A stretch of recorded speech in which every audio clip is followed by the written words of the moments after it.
Oh, hey. hello. How is everybody? I'm like, oh, what's going on? Wait. There we go. It catches me too. So Right. how is You were right. everybody Deer in doing? headlights after that. I was Good, deer in good, good. It headlights. is. You're like, oh wait. Hello. Here we are. Thank you, everybody. For Richard's always first. So I'm assuming you guys both met Richard at the rally as well. Richard is always the first one in the chat. Right. And my main moderator. So, Richard, thank you for coming in and dropping links for me. I appreciate it. My co-host is back after 6 weeks of vacation. Julian went fishing and his dog had surgery. He did a lot of things. Yeah, it got cut short because of his dog. But then you went back out fishing again. I was in and out. Didn't you? Mm-hmm. Yeah, I saw you. I saw you. I don't hear an echo. Joe says he hears an echo. Do you guys hear an echo? I don't hear an echo. I don't either. Nope.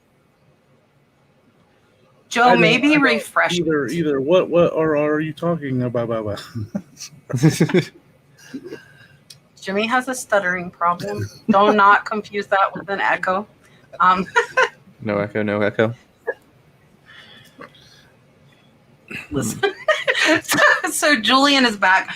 I wanted to say congrats to Julian. He hit 3K while he was on vacation. And we were just talking about Julian was under 1K when he started being my co-host. It's been like 9 months now. So pretty cool. So congrats, that's awesome. Julian. That's great. Thank you. Time is flying by. It's been so fun. It is. We're like coming up on a year. Yeah, Like, that's insane. It is. Really? Has it been a year already? Since like September is a year that Julian took over after Calvin and Chris left. Wow. Yeah. So it's been a while. So I have with me two gentlemen who I had the pleasure of meeting this past weekend. I met both of them at the Reseller Rally in Cincinnati, Ohio. I have Ben at Ready, Set, Resell, and Jimmy, Old School Flips. So Ben's going to dance. I'm going to, right now? No, I mean, do you need a drink? Okay, I'm making you big. My bad. Wait. I got this. Look, now you're big. Dance. No. You need to get some music. Like, look at that. Then I'll get a You missed my copyright. muse. You gotta have it in your head. If you guys weren't at the Reseller Rally, you missed the good moves. I was busting it on that dance floor. That's great. Tim says, "Look who's back." So if you guys did not see, I posted a video by Foster the Reseller, caught a great recap of Tim's catwalk on the top deck of the boat at the Reseller Rally, and I made his outfit, and we won. So that was a fun time. And I see awesome. Kayla. Yeah, it was great. Brett, it was nice to meet you as well. We met so many nice people. It was fun. It was fun. I messaged Jimmy on Sunday because Kayla had went down the river. My knees between dancing and going up and down stairs for hours. I was like, I'm not going up and down stairs today. Like there's no way. Like I was just over stairs. So I messaged Jimmy. I'm like, Kayla's been gone a few hours. I think I might go to Goodwill. And Jimmy says, "Oh, did you say Goodwill?" Right. So I ended up picking up Jimmy and Sonia, and we went to some Goodwills on Sunday. So we had fun. Nice. But I did not do a catwalk. That was on purpose. That is why Tim wore the IKEA bags. Kat did not do the catwalk. That was a lot of fun. That IKEA bag challenge. Yeah, I got voluntold by Ben. You're welcome. $50 in your pocket. I appreciate the $50. I had confidence in you, girl. It was fun. It was a lot of fun. Yeah, and sorry. I did not. So you froze. Josie put lipstick on Beyonce. Who's froze? You're good now. Somebody froze? Don't let my dummy battery fail me. Then I'll be sad. So I am going to, Jimmy, I'm going to make you big first so you can introduce yourself. And I've got everybody's channel links down in the description below, and Richard will be dropping them throughout the night as well. If you guys are not subscribed to these guys, definitely check out their channels. I'm going to make Jimmy big Heyo. So I'm supposed to tell you about myself right now, right? My name's Jimmy, Old School Flips. Been selling on eBay for about 3 years now. Had my YouTube channel for about 2 years. Slow progress, but I'm working my way there and having fun doing it, making videos, yard sale videos, what sold videos, going to reseller rallies, meeting awesome people. So yeah, live in Colorado. So, got the 4 seasons, a lot of sourcing going on right now, but in the winter I do estate sales and thrift stores. So yeah, that's what I do. Jimmy, did you freeze? Okay, Ben, go. You can dance or not dance. Nah. I'm Ben, Ready, Set, Resell. Here on YouTube, I teach people how to earn some extra income. That's why I started my channel. I do a lot of garage sales, thrift stores, estate sales, all kinds of stuff, and show you how to flip stuff online for a profit. And like to have some fun while I do it. I'm coming. Hold on. Julian, go. Sorry, Ben. Hey, I'm Julian, Beard Thrift Machine, and I do what these guys do also, sell online and thrift stores, estate sales. I have to say that when I was watching, because I didn't go to the reseller rally, but when I saw what Tim was doing, I really was upset because I was getting clips on like Instagram, and it was hilarious looking. So I'm sad that I wasn't there, but it would look like a good time, and I'm glad that I'm back. And I also have a YouTube channel. Ooh, Hold on. I was It's my computer. I think it's my internet being sketchy, so I'm trying to switch to my hotspot before. At least there will be all 4 of us now instead of one of you guys getting stuck. And then you'll just have to entertain everybody. Well, then I'm good at that. Yeah, Dave. You better make it Ben. I am not embarrassed. I'll do it. Unless you guys want to see my toy collection. You can show them your toy collection if you have to. Yeah, I want to know. So, Dale, if you guys missed it, Dale sold a pink Build-A-Bear puppy for $710 last week. What? My YouTube BFF, and she had 2 of them. So I wonder if she put the other one back up. So tell us if you sold the other pink puppy. Yeah, $710. Found 2 of them for $4 each. What Build-A-Bear was it? Do you know the model? It's the pink patchwork puppy. It was like it was like 11-11. Okay, someone just told me about that in one of my recent videos when I brought up Build-A-Bears. Yeah, that thing's crazy, dude. The last one sold for $600, and hers went to $710, and she has 2. Yeah. That's awesome. Hopefully the next one goes that high too. That one person who missed out on it's going to be like, I'm not going to miss this next one. Overbid. Wow. The second one will start Saturday. Plush is so hot. People pass right by it way too often. It's crazy. The Goodwill I stopped at in Tennessee, I filled like a big bag full of plush, and I only spent like $30. And I think I had 3 to 5 of them comped out at like $40 a piece. So like 1 sells and the rest is all profit, which is nice. Dang. Yeah, thank you, Justin. Nice, guys, don't forget. And I know Julian has been like kicking butt in sales. I, for the first time in a while, am up a whole 0.9. It's 0.9% now from the last 30 days. I was down like forever. But I will take a green arrow and 0.9%.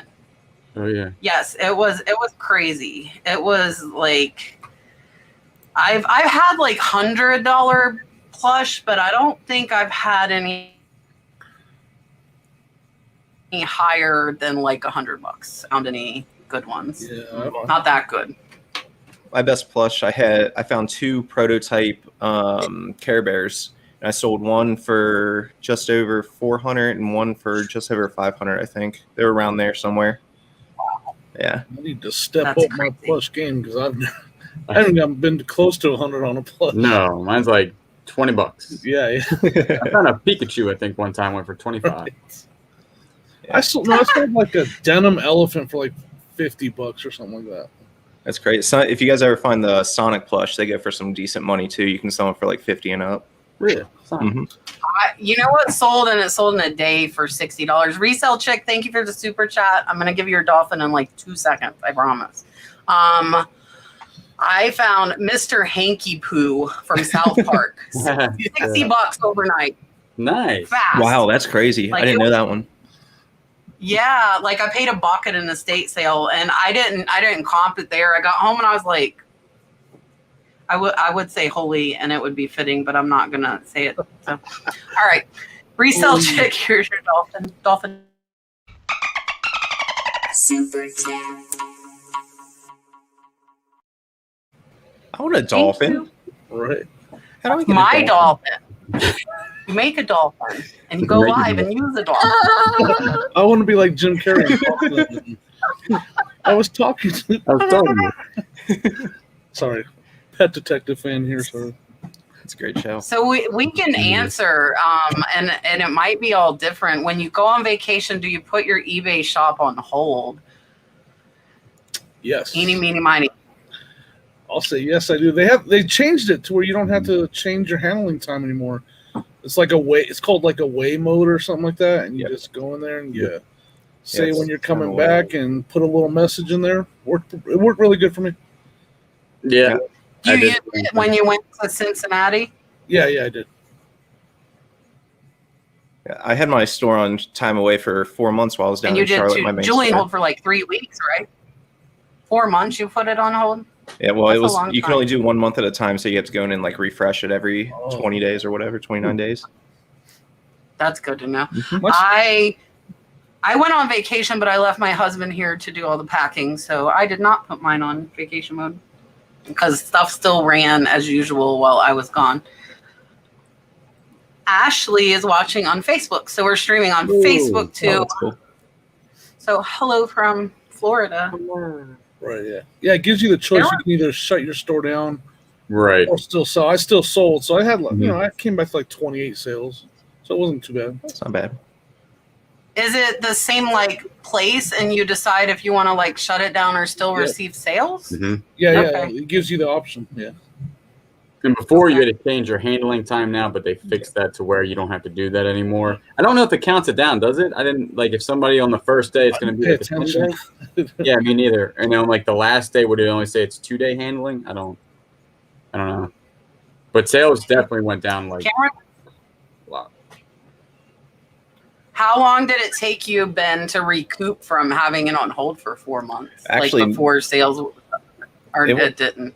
It was real quick. I mean, when I got home, I had stuff that I left in my death pile before I left, just because I knew I'd come back and want to get it refreshed as fast as possible. So the first day I was back and reopened my store, I think I listed like 20 items or something like that just to get it popping. And I mean, 2 days later, everything was pretty good. I've been back for just under a month now, and I think I've done just under 9,000, 10,000, something like that. So it was pretty quick. Oh, she lost. She gone. She gone. I'm in her spot, so it's my show now, guys. So, Okay. Julian, let's Usually how it goes, just like that. So we want to see the boat order that you were. Julian, hear me. I barely touched the USB port and it shut me off. Do you have you guys have the same mouse or what? Yeah, I did that with the mouse. Remember, it's the same thing. That's why I need to plug another cord in, and I still haven't plugged it in. That's why what I was trying it's to in your hand. Yeah, you gotta plug it in. I'm trying again. Uh-oh. It took my sales a long time to come back, though. It took like at least She gone again. it took at least a week, and I came back with a whole bunch of I sent out a whole bunch of stuff, and then I actually did like 20 to 30 to 40 new listings a day, and it took about a week to get back to normal. Really? It's not bad. Mine was real fast. I don't know why. It's only been this time that was like that for some reason, because I went on a couple other vacations before, and it was almost I never missed a beat. Like it never. But this time, maybe it was the stuff I'm selling. I don't know. Probably that. That has a big impact. Corey, thank you. It was raining probably 75% of that drive, which was not fun. Oh, Luckily, it wasn't raining in Atlanta, because that would have been like horrible. Right. What number 2 sale of the week, Chris? What do you mean? What is he talking about? He doesn't want to know what your best sale is? I don't know what your second best sale. What is your I second? don't know what Chris means. He's just trying to confuse me, I think. How did I end up shipping a large piece of artwork? So I've sold 2 now. I just sold the Matador piece for 300 that I bought for 11 right after the live show last week. It sold like 30 minutes later. And I did it the same way I did the other one. We just like wrapped it in bubble wrap, and I have big Amazon boxes because I get like bubble wrap. Not like bubble wrap is on my head. I get like paper towels and all that. So I get like these giant Amazon boxes, and I keep them, and I basically slice it and just build a box around the artwork after I wrap it in bubble wrap, and both of them got there safely. So I've used a lot of bubble wrap. I'm happy for my association with American Bubble Boy, because I came home to 4 new rolls. We on like a busy Monday, we'll go through 500 to 1,000 feet of bubble wrap on a good weekend. Oh my God, that's a lot. Wow. And then I'm like, crap, I'm out of bubble wrap. And luckily theirs comes in 2 days, because you don't expect to use 4 rolls of bubble wrap in one day, but sometimes we do. That's insane. Wait, what? I don't think I've ever used that many 4 rolls. That 4 rolls girl. lasts quite a while. But I do need to order some. I was just looking right now. I got to order some. So I'm going to probably do that after we're done. I got a link for that, Jimmy. Yeah, okay. Yeah, I'm going to do it that way, too. Just saying. I heard the best place to buy it is like American Bubble Boy if you use that link. Good job, Julian. Good job. Hello, Kraus. Hey, Dom. Appreciate you coming in. Sherry says, I'm just starting out. I wonder if I should do auction or fixed price with best offer. I've been flipping for 3 months and sold 2,400. So that's not bad for 3 months in. I'll let everybody answer, because I'm going to tell you it depends on your business model, and everybody's probably going to answer this somewhat differently. I have been doing some auctions, but I would say for somebody new, I would not recommend auctions. I do 95% buy it now. I actually got bit by an auction today that ended at $7 that I thought would go over 70. And I was like, I'll start at 99 cents. Well, guess what? What was it? About $7. It was heavy flower frogs. Do you know what those are? They're like the circles with all the spikes. Well, they can be worth a lot of money. And if I listed them buy it now, I probably would have made a couple $100. So I was hoping for a bidding war. Look up flower frog. Okay. Flower frogs. I've never heard of that. Wasn't that on one of your auctions? I'll keep an eye out for them. Huh. I don't even think I've ever paid attention to one of those. I hadn't either, and I got them in an auction box lot. That's the only reason I had them. I didn't like pick them up on. That's how I learn a lot of stuff. I buy a bunch of box lots, and I end up with this stuff, and I'm like, what is this? And I shouldn't have auctioned them off. I shouldn't buy it now. But my auctions for my ducks last week, my duck decoys did very well. They went to like 86 and 65, so they did good. Yeah, and I didn't know what they were worth. That's why I was like, I'm gonna just. And I started them at 50 though. So if you do auctions, I recommend you start them at the minimum you're willing to take. So if you get one bid, you get what you want. What do you guys say for a newbie? Would you recommend doing auctions? I'm not on high dollar stuff. I don't know. Like, it's just hard, either offers or auctions. You know, you're gonna deal with on high dollar stuff. People trying to say, hey, you know, they can win the auction, and right when they win it, they're gonna send you that message, hey, send me your information so I can pay you, and then you can ship it to me. I don't know. So when you're new, it's kind of hard. For me, I did. I actually just did with best offer and charge shipping. It's just it's when you're new. There's those things that you're going to have to get through that are a little bit. They can be challenging at the beginning, but you can still get through it. But auctions kind of open the door a little bit more for it, if you will, in my opinion, and what I dealt with early on. I don't know what you guys think. So what I would tell someone who's just beginning is use your time to really learn how to comp something out and get really good at pricing your stuff as a buy it now. Have best offer on if you're willing to take a little less because you're not too picky. But auctions, I wouldn't run auctions on pretty much anything in my store unless I either think it's a really rare, like one of a kind item that collectors are going to bid up, or 2, it's something that I just cannot find any information on, so I'm going to keyword it the best I can and hope for the best. Otherwise, use the opportunity to learn how to really price out your items and be efficient at it. That's a good idea. Yeah. I would agree with that. I would say definitely learn what it's worth before you start doing auctions and comping stuff out. I just started doing auctions on stuff that like has a super good sell-through rate, and I had a couple things that were none listed but a whole bunch sold, and then I would put them on auction and I would put it at the lowest I would be willing to do it, and it's worked out. Or one-of-a-kind items that I had no idea, like no information on, and just kind of like, we'll see what happens. One thing I want to say on that, like, because when you're doing what Ben said and learning your prices and stuff, you will see that people lose money in auctions if they don't know what they're doing. So when you're doing your pricing, you're going to look at it and you're going to be like, man, this person in an auction actually lost some money on the deal. So that's another thing you'll learn while you're pricing. I see that all the time comping. I'll see like an auction that went for 10 and every other comp's at $40 to $50. And I'm like, man, why did they auction that? Why did they do that? And a lot of time it's just because so it's on a common item or something on like that. Those low ones. Yeah. Don't comp on those low ones. Dana, my detour to Georgia, because of the rain didn't get to the antique store until about 5:15, and so I know Julian came in for a minute. I was live for like 2 hours driving. I let everybody see the mountains. I had the camera facing forward, driving through the mountains and driving through Atlanta, like so they could see the city. I'm like, I'll go live on Instagram for 2 hours while I'm driving and talk to all of my friends on Instagram. And so I only had 30 minutes. I forgot to bring my phone in because I was like, oh my gosh, I only have 30 minutes. And so I couldn't comp anything. So like antique stores typically are going to be like priced up higher. Mm-hmm. So I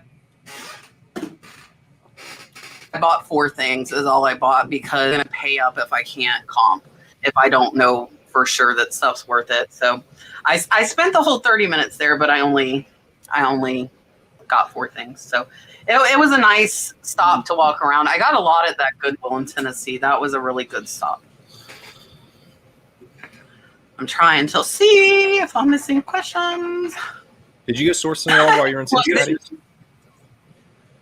My whole trunk is full. I went like actually in the city. Did you go to any of the thrift stores while you were down in there? I went to I don't think in Cincinnati. I went on the Newport side. I think Jimmy was that other one in Cincinnati. We crossed a bridge to go to that. I think we don't know where we were at. I was lost. There was big bugs flying around. I was scared. The cicadas. Yeah, my backyard's full right now. There is one of my. Thank you for coming in. He didn't put he's from the USA this time though. He normally says he's Dave from USA. You're slacking, Dave. It was nice to meet you in person. Oh, Dave, you need to message me because Dave's coming down to Florida soon, and it's only a couple hours for me. So I'm willing to drive down there if you want to have dinner or something. What was I? Now Dave distracted me. What the heck? What was I saying? What was I talking about? Oh, the thrift stores. The thrift stores, yeah. Mm-hmm. Yeah, we just said Goodwill close to me and like followed what the lady in my car told us to do. We don't know where we were at. No. We were either in Newport or in Cincinnati. I feel like we crossed the bridge. Yeah. Well, remember, and when we went back, it took us down through this under the bridge. And remember that we were taking some crazy. We went through like a tunnel. I'm like, where are we going? Cincinnati. The river bridges are really weird. You can like go across one way, and then you'll have to get back across the river to go back into Cincinnati to get to like part of the city. It's weird if you're from out of town, I guess. Yeah, it is. Yeah, we are not used to those. Listen, we're like, we hate these streets. We hate this parking. We never go the same way when we're going from one place to another. Like, what is going on? Resell Chick, yes. I do have an affiliate link for American Bubble Boy, so I do get a commission if you click the link that Richard is dropping. So I will to everybody. You don't pay anymore, but I do get a commission just off new customers in the first 3 orders. So, and American Bubble Boy bought all the champagne for the toast on the boat, which I thought was really cool. Very cool for everybody at the reseller rally. Yeah, they're just really good people. I like them overall. Hello, Brenda. I appreciate you watching over on Facebook. I never pull up Facebook, but I get the Facebook chat through the StreamYard. So I think most people on StreamYard just or on Facebook on StreamYard on Facebook watch more than really commenting.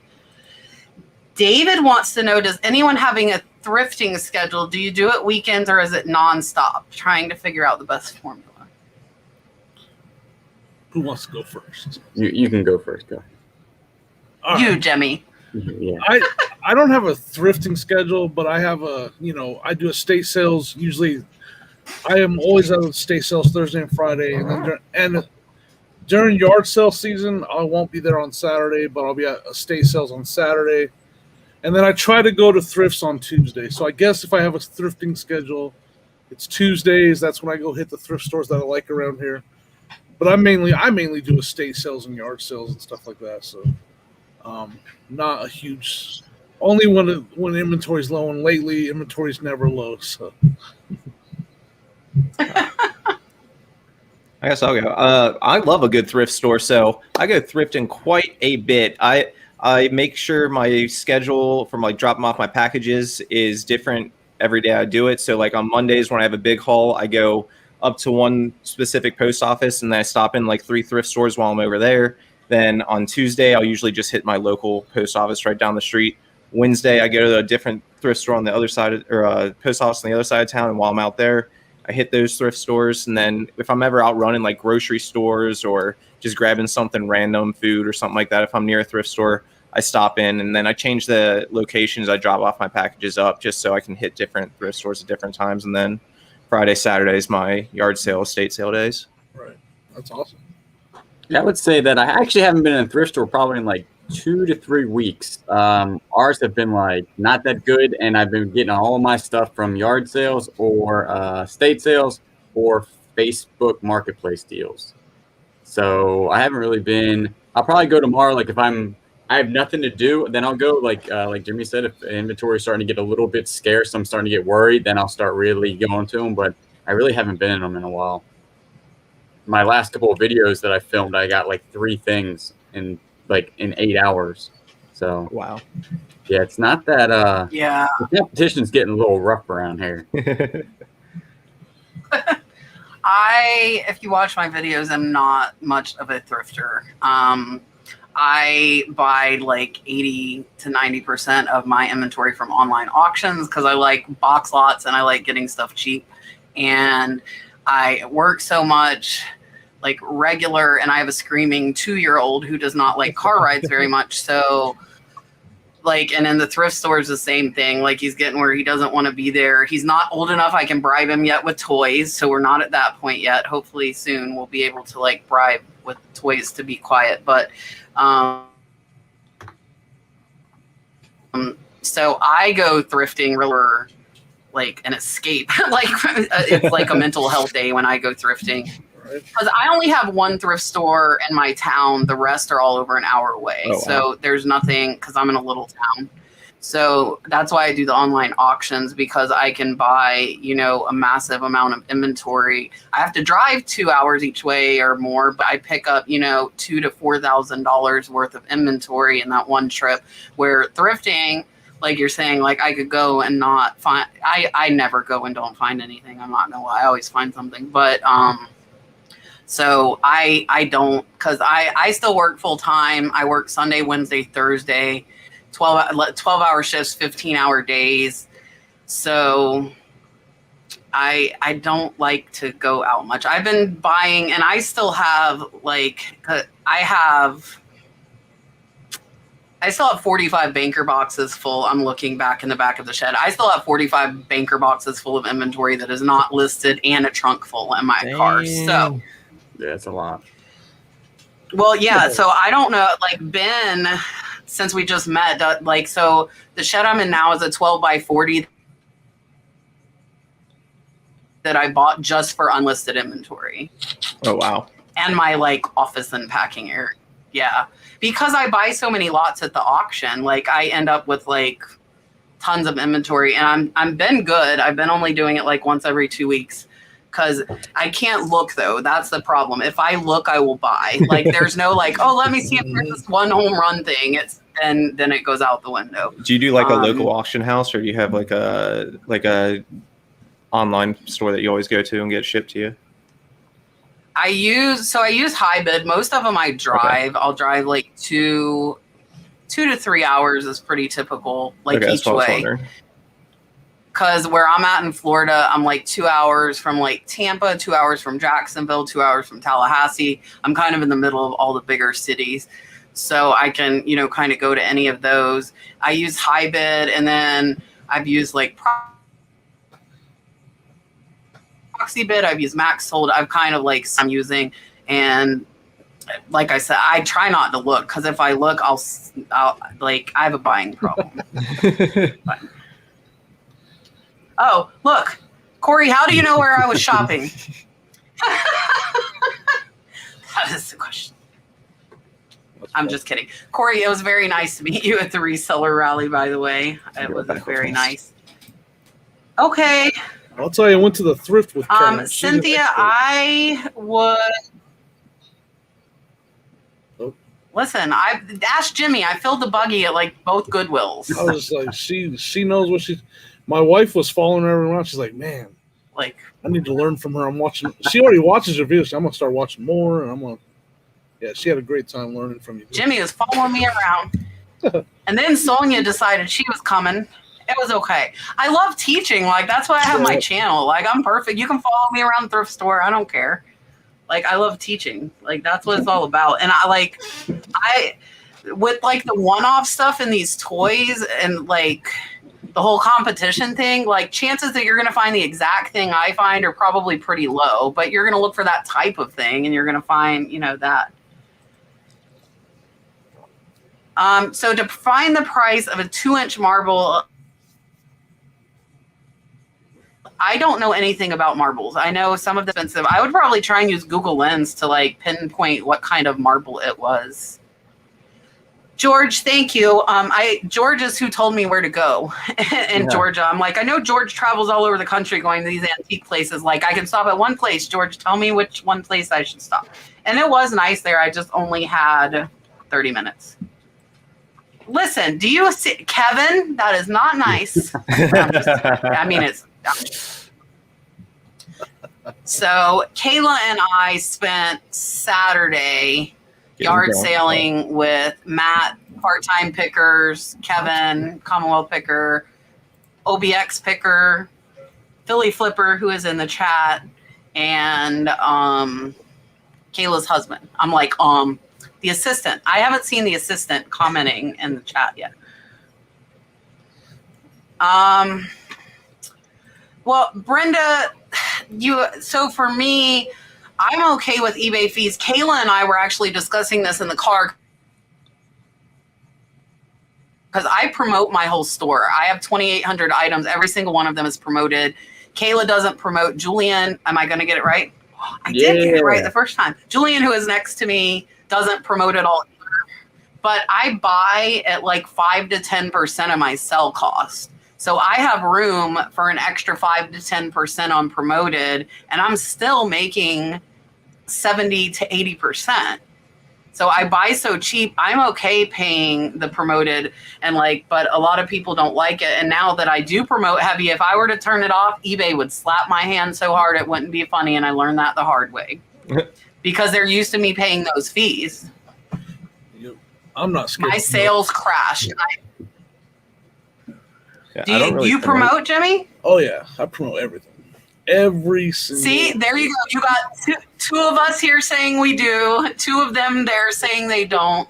So, but eBay is giving you an audience of millions of people around the world. Like you're paying for that service. If you opened your own store, you're not gonna you would never get that traffic. So if you buy low, you make your money on your buy. You have to buy low. Yeah, for sure. And have room for those fees or not. Yeah, and eBay's not too different from any other platform you go on either. You're paying 13 to 15% on eBay, but you go to Mercari, paying 15%, Poshmark 20%, Facebook 15%. I mean, it's going to be around that pretty much wherever you go. It's just however you're dealing with your items after that. Are you including shipping? Are you including free returns and stuff like that? That's what's going to end up jacking your cost up more than anything else, I think. Yeah. Yep. Yeah, and I mean, Posh is at 20%. Posh is high, and everybody lowballs on Posh too. So Yeah, they do. Where can you buy boxes that cheap and fast? I often use UPS and can't use USPS boxes. So I buy most of my boxes from Supply Hut on eBay. If I need them fast, I will buy like a 25-pound to get them in like 2 days if I run out. But where do you guys get boxes? We're going in order, Jimmy. You, then Ben, then Julian. All right. So go, Jimmy. All right. I buy most. I find Staples has pretty good prices, so I just have them dropped off at the door.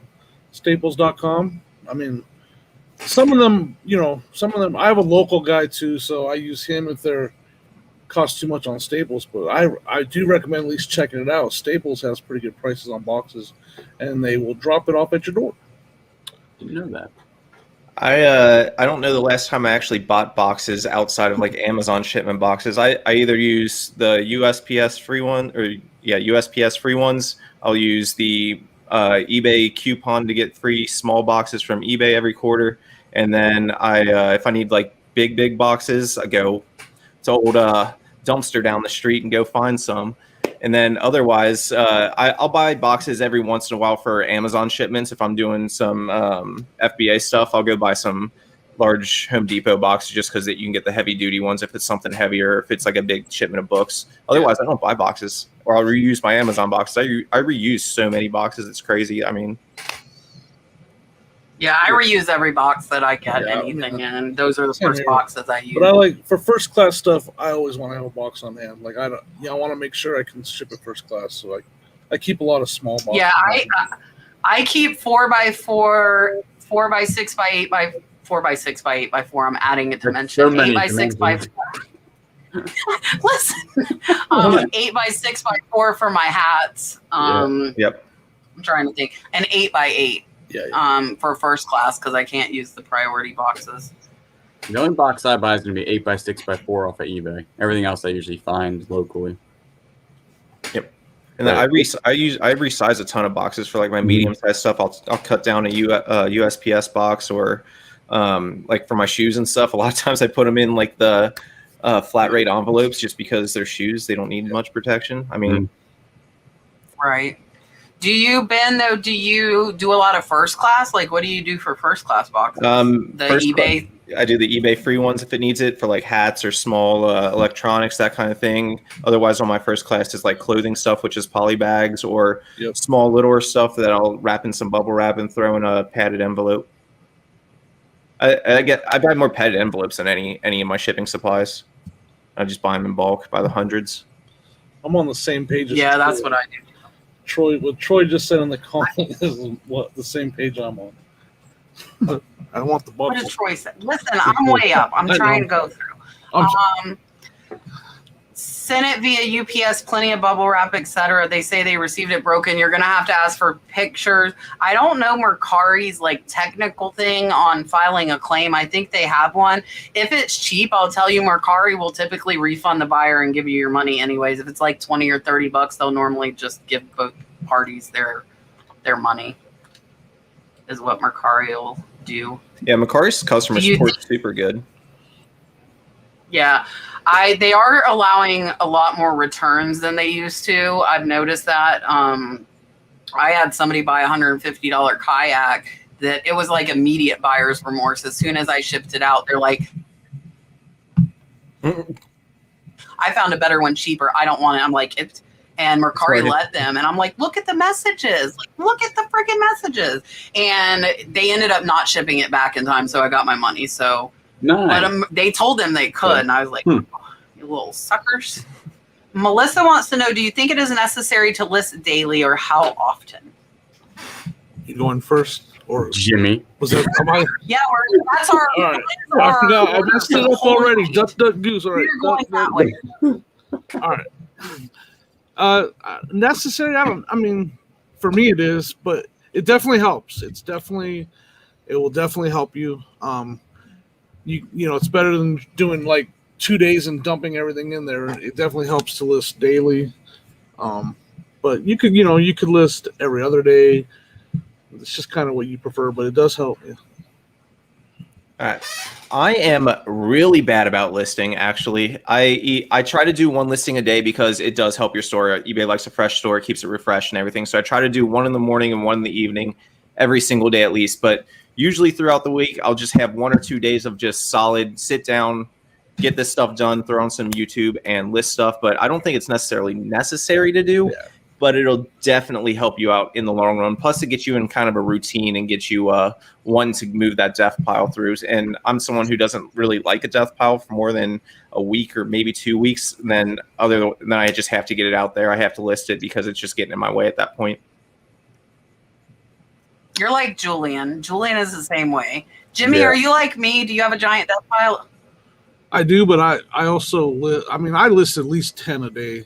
Like today I did like 25. I list like 20 a day. Yeah. 10 is a bad day for me. But like 20, we're like the I wish same I on this had side that of the in- screen. Me and Jimmy are the same. And Julian and Ben are the same.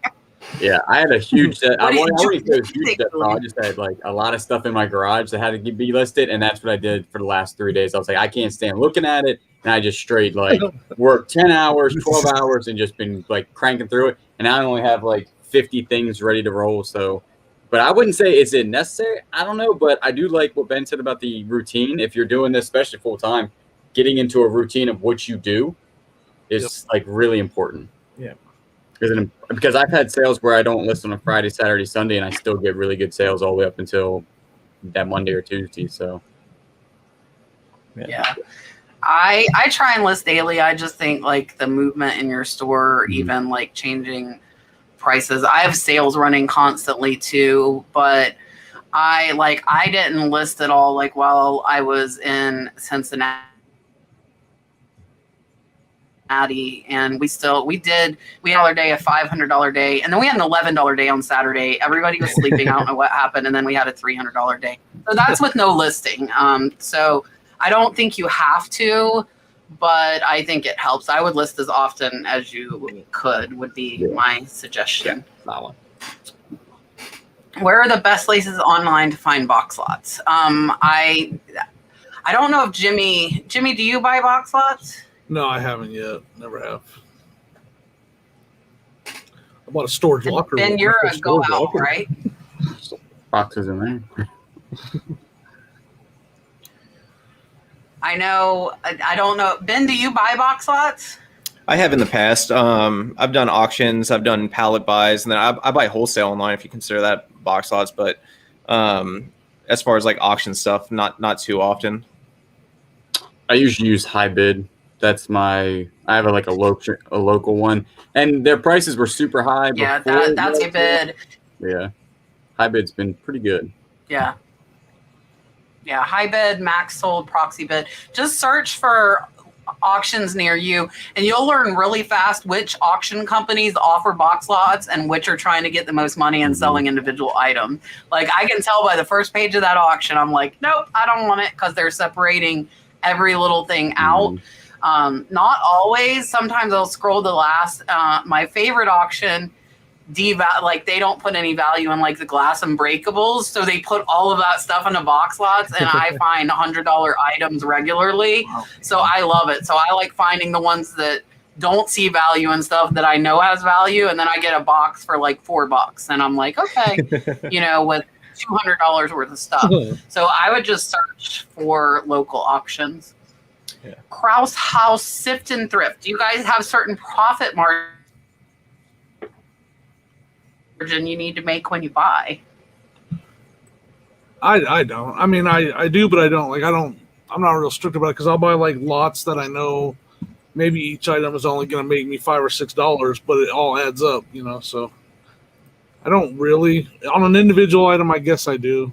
I don't know what the number is, though. I just kind of play it by look at sell-through rate and stuff like that, Yeah, for me, profit margins, I don't really have a minimum profit that I want to make. I guess I kind of have I have a bottom dollar. It's usually like $20 unless it's something that's going to fly out of my store. Yeah. But $20 is kind of my bottom dollar. On Amazon, though, if I'm sourcing for new products and it's something that I'm buying, it needs to be at least a 30% profit margin. That's pretty much the only one that I'm strict on. eBay, though, I mean, as long as I'm going to be making a decent amount for me to be happy, I'm cool with it as long as it's over $20. Yeah, I'm a big fan of the tripling the money thing, but if I can double my money, Aren't we all? yeah, I'm okay with that. But you can see, like usually double my money is pretty good. My first I'm gonna time- sound like the crazy person because I like to 10 times my money. So I pay like $2. If I pay $2, I like to 100 times. oh, but I mean, I do, but I get so much in these box lots. I'm like $1.50 in. Like if I can get $20, Yeah, that's true. you know, $1 into 20. Now I have started doing like I'm trying to do higher value items, but like that painting I sold last week for $300, I paid $11 for it. It's pretty good. So, I mean, yeah, I'm looking at the art and like trying to get like some kind of eye, and that wasn't even a known artist. It just was a really awesome painting.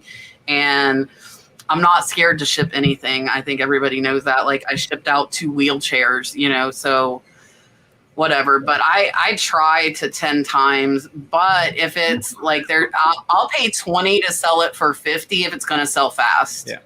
Like if I'm buying an individual item. I want to add a little caveat to that. I would also 100% be buying an item for like $10 and selling it for $17 if it's something I'm going to be selling like 30 of a day.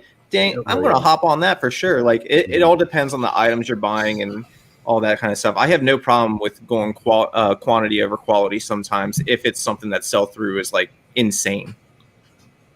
Yeah, and that's how like some of my palettes, like my CVS Nasal Mist, which I sold out. I actually sold 9 of my vent covers today. I was really happy with that. $50. I got a pallet of vent covers for $5, and there are like 300 of them. So the first one that sold, it's profit. So now I have space. I'm fine with the other 200 sitting here until like that was 9. I don't know if there's a certain time people replace vent covers, but like that was another $50. Like all of it's profit because I only paid $5 for 300. So but on the opposite, I made a bad buy with the Porsche filters because I've sold making up the loft in my new shed. So I'm kind of ticked off at myself for that one. And Dave, I do love I've loved driving since I started driving. I grew up in Jacksonville, Florida, and we would go to Panama City Beach, was about 6 hours. We would go to Panama City Beach for like a day, just to party, drive, cruise the strip, and drive 6 hours home. I love driving. I'm good with driving. You can drive me around whenever you want. You're very far away. You like driving, right?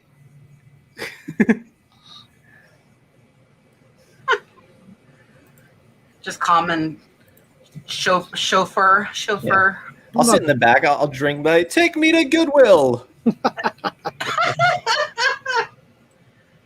No. I need to hire a driver. That sounds like a good investment, and you can write it off. Girl, that's the play right there. Hire a driver to drive you to Goodwill. Drive me to thrift store. I wonder what kind of person would apply for that job. Someone who has to like you a lot. In the car with you a lot. Yeah, they better like you a whole lot to sit in a car with you. Oh, thanks. Oh, look, see how it went Saturday. Troy bought a shotgun a lot. What do you mean max headroom? Are you talking about for my car? Look at Kayla, why are you unsubbing from Chris? What did he do? I hate when I can't keep up with the chat. They've been having a little spat in the chat. They're joking around with each other, but Just drivers. It's been funny. Yeah, it would be. It's okay. They know each other now. Hey, Leroy. Look, I'm like, Leroy is the only one that called me on my drive home to check on me. He called me and said, "Kat, are you okay?" Oh, that's sweet. And made sure. Yeah. So Leroy, now he's gonna like be like, "Kat, why did you say that on your show?" So Leroy, I appreciate you checking on me. It is a nice thing. He's a good friend. I'm happy with that. You didn't call me after my flight. Hey, you didn't check on me on my way home that night. I don't have your number. You have my Instagram. There you go. You don't answer very fast. I am terrible about it. Don't start. don't throw the first stone, buddy.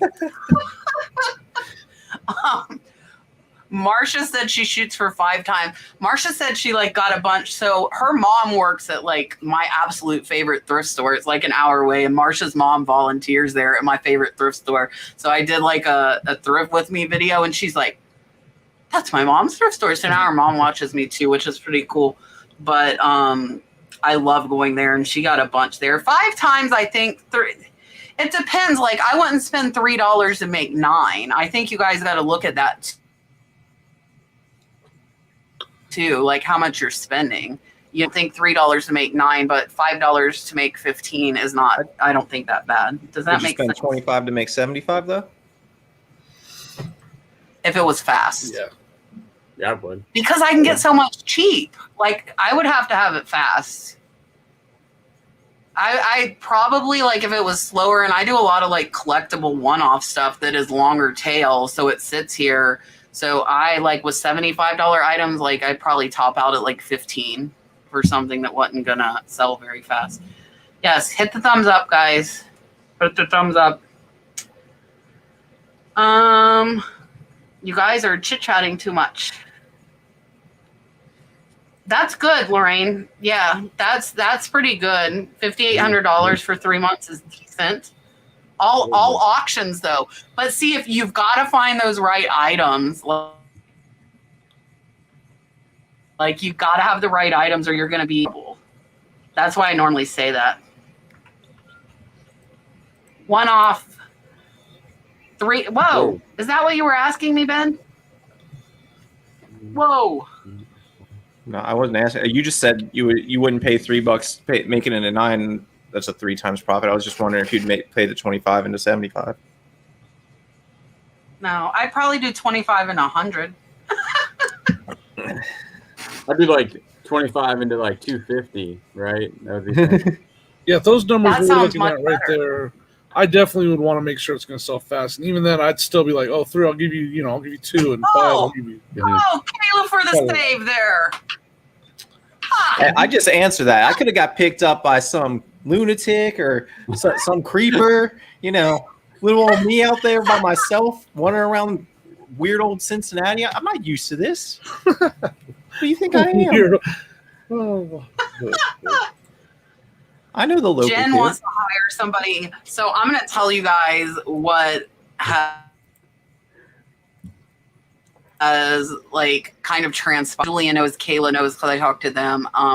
So my niece has been listing, and it has like slowly declined. So she was listing like 25 of DVDs are easy, like they're easy front back, and it went down to like 10, and then it went down to like 4. So she's been getting like worse and worse and worse. And she said it was bizarre because we do the background removal thing, but she also didn't come Friday or Saturday and didn't tell me. So it's really hard, and like that's family. But for me to like, I talked to her today, for me letting that control go, and like I hate depending on someone other than myself, because if I had known that, I would have probably made listings to drop on the weekend when I was in Cincinnati, but I was counting on her coming. So it's hard, like it's so hard to depend on somebody else. I was listening to music, Renee. I did not stay on the phone very long. I promise. I was jamming. Uh-oh, now Leroy's in trouble. Sorry, Leroy. Yeah, Leroy's My gonna call bad. me. I drive around all the time. I need to know who is being mean, who's in trouble, you guys, like, I want you to like hashtag who's the mean one, Chris or Kayla. Hashtag Chris or hashtag Kayla, who's being mean? Don't make her pull this car over. No more assistants, just drivers. Yeah, Mark, we're gonna all hire drivers. That's like the new reseller thing. Right? Started by Ben. Good trend now. When you ship a large item, how do you calculate the shipping for the large painting like you sold? So I know I'm going to put like probably 2 inches of bubble wrap around like both sides so I can guess my box size that way. And then I weigh the painting and add a couple of pounds. I'm going to overestimate my painting. I want to say they paid $65 and I ended up paying $56. So that $9 pays for my bubble wrap and my free Amazon cardboard. You know, but you get charged a % on your shipping costs too by eBay. So don't forget that either. Okay, I got to look. Oh, Ben, you're the only one that's voted. So I guess Ben says Kayla's a mean one. I have all the say in this. Oh, look. Oh, hold on. Let me try and hook up to my other. Oh, I went back to my. Oh, hold on. Yeah, Julian, run the show. But we can just go off that What, question. what was the question? The calculating shipping, do you do it before or after? Absolutely before. Yeah. Usually, like golf, I sell a lot of golf clubs. I sell a lot of the same items. So I know a golf club without a head cover, it's always going to be under 2 pounds, unless it's a weighted trainer, which then it's going to be a little bit more. But usually through golf clubs, like a set, it's going to be like 9 pounds. So that's a 10. So they each weigh about 1 pound, 1.5 pounds. So you just have to calculate it through that. But I would always, if it's iffy, especially if it's on that like first class priority, I would weigh it definitely. And also, if it's going to be an oversized package, if you think it's going to be oversized, you want to go ahead and measure that out prior. Yeah, I do free shipping on pretty much all of my stuff unless it's something large, bulky, or awkward dimensions. So if it's right on like the cusp of the 16 ounces or whatever, I will definitely weigh it. Or if it's something that's really, really heavy, I'll weigh it. Or something the person asked about picture frames specifically, like that one right back here. Hold on a second.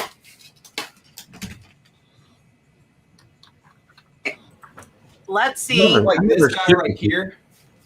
Oh, I would definitely try and estimate the weight of that first because it's awkward to ship. And with the shipping and stuff built into it, I need to know how much I'm going to be charging someone to ship something like this. On top of that, I would also take into consideration the cost of the extra insurance. Since this is like a glass frame or something like that, I would 100% take into consideration the calculated cost of everything. yeah, and I wish that I had charged like a handling fee because it does take a little bit longer like to wrap those frames. And I probably like, and if somebody's paying $300 for a piece of art, they're probably not going to question a $10 additional like handling fee. So I think I should start adding. Especially with artwork, I think you could get away with that. Like, Anything that's fragile. Anything that's fragile, you can get away with the handling fee. But for stuff that's like clothing and stuff, I never calculate.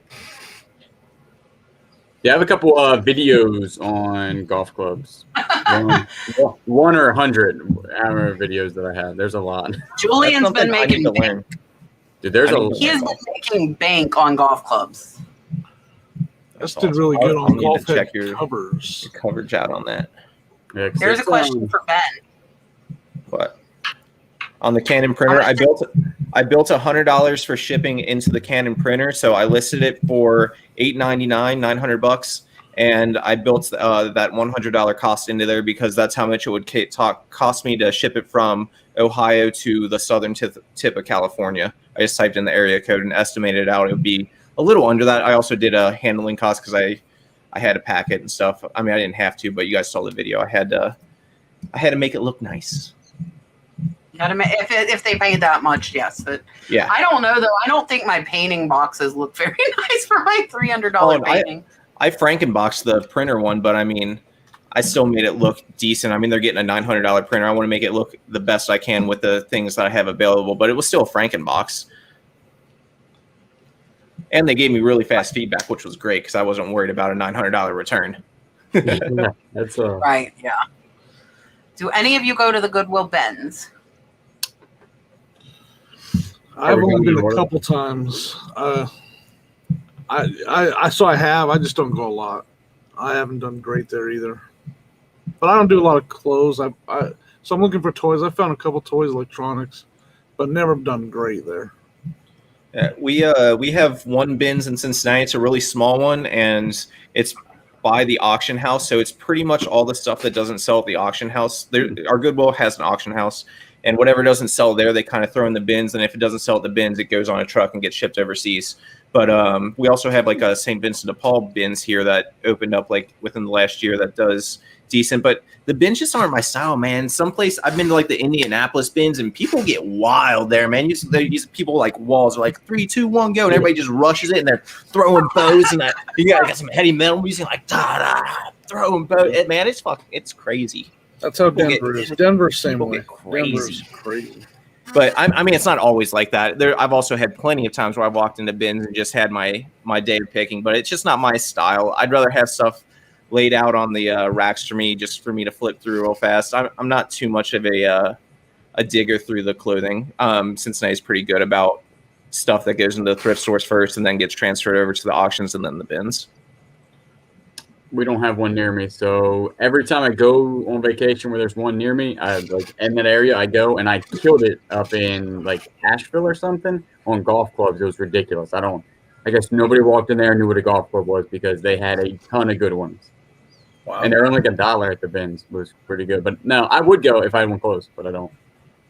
So I've been to one. I've been to the bins in Orlando a couple times because I actually bought pallets from shopgoodwill.com. So when I went down to pick up my pallets, I went to the bins. And like Ben said, the one in Orlando was insane. Like I felt like evil eye on me. And it was like kindergarten there though. Like you had to line up, and every time new bins came out, they made people get behind the line.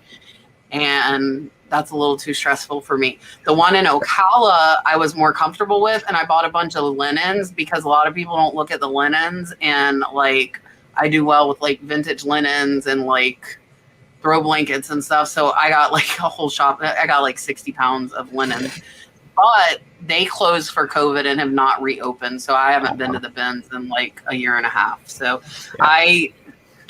It's not really I don't like people being in your personal space right on you. Yeah, they're in your personal space. Yeah.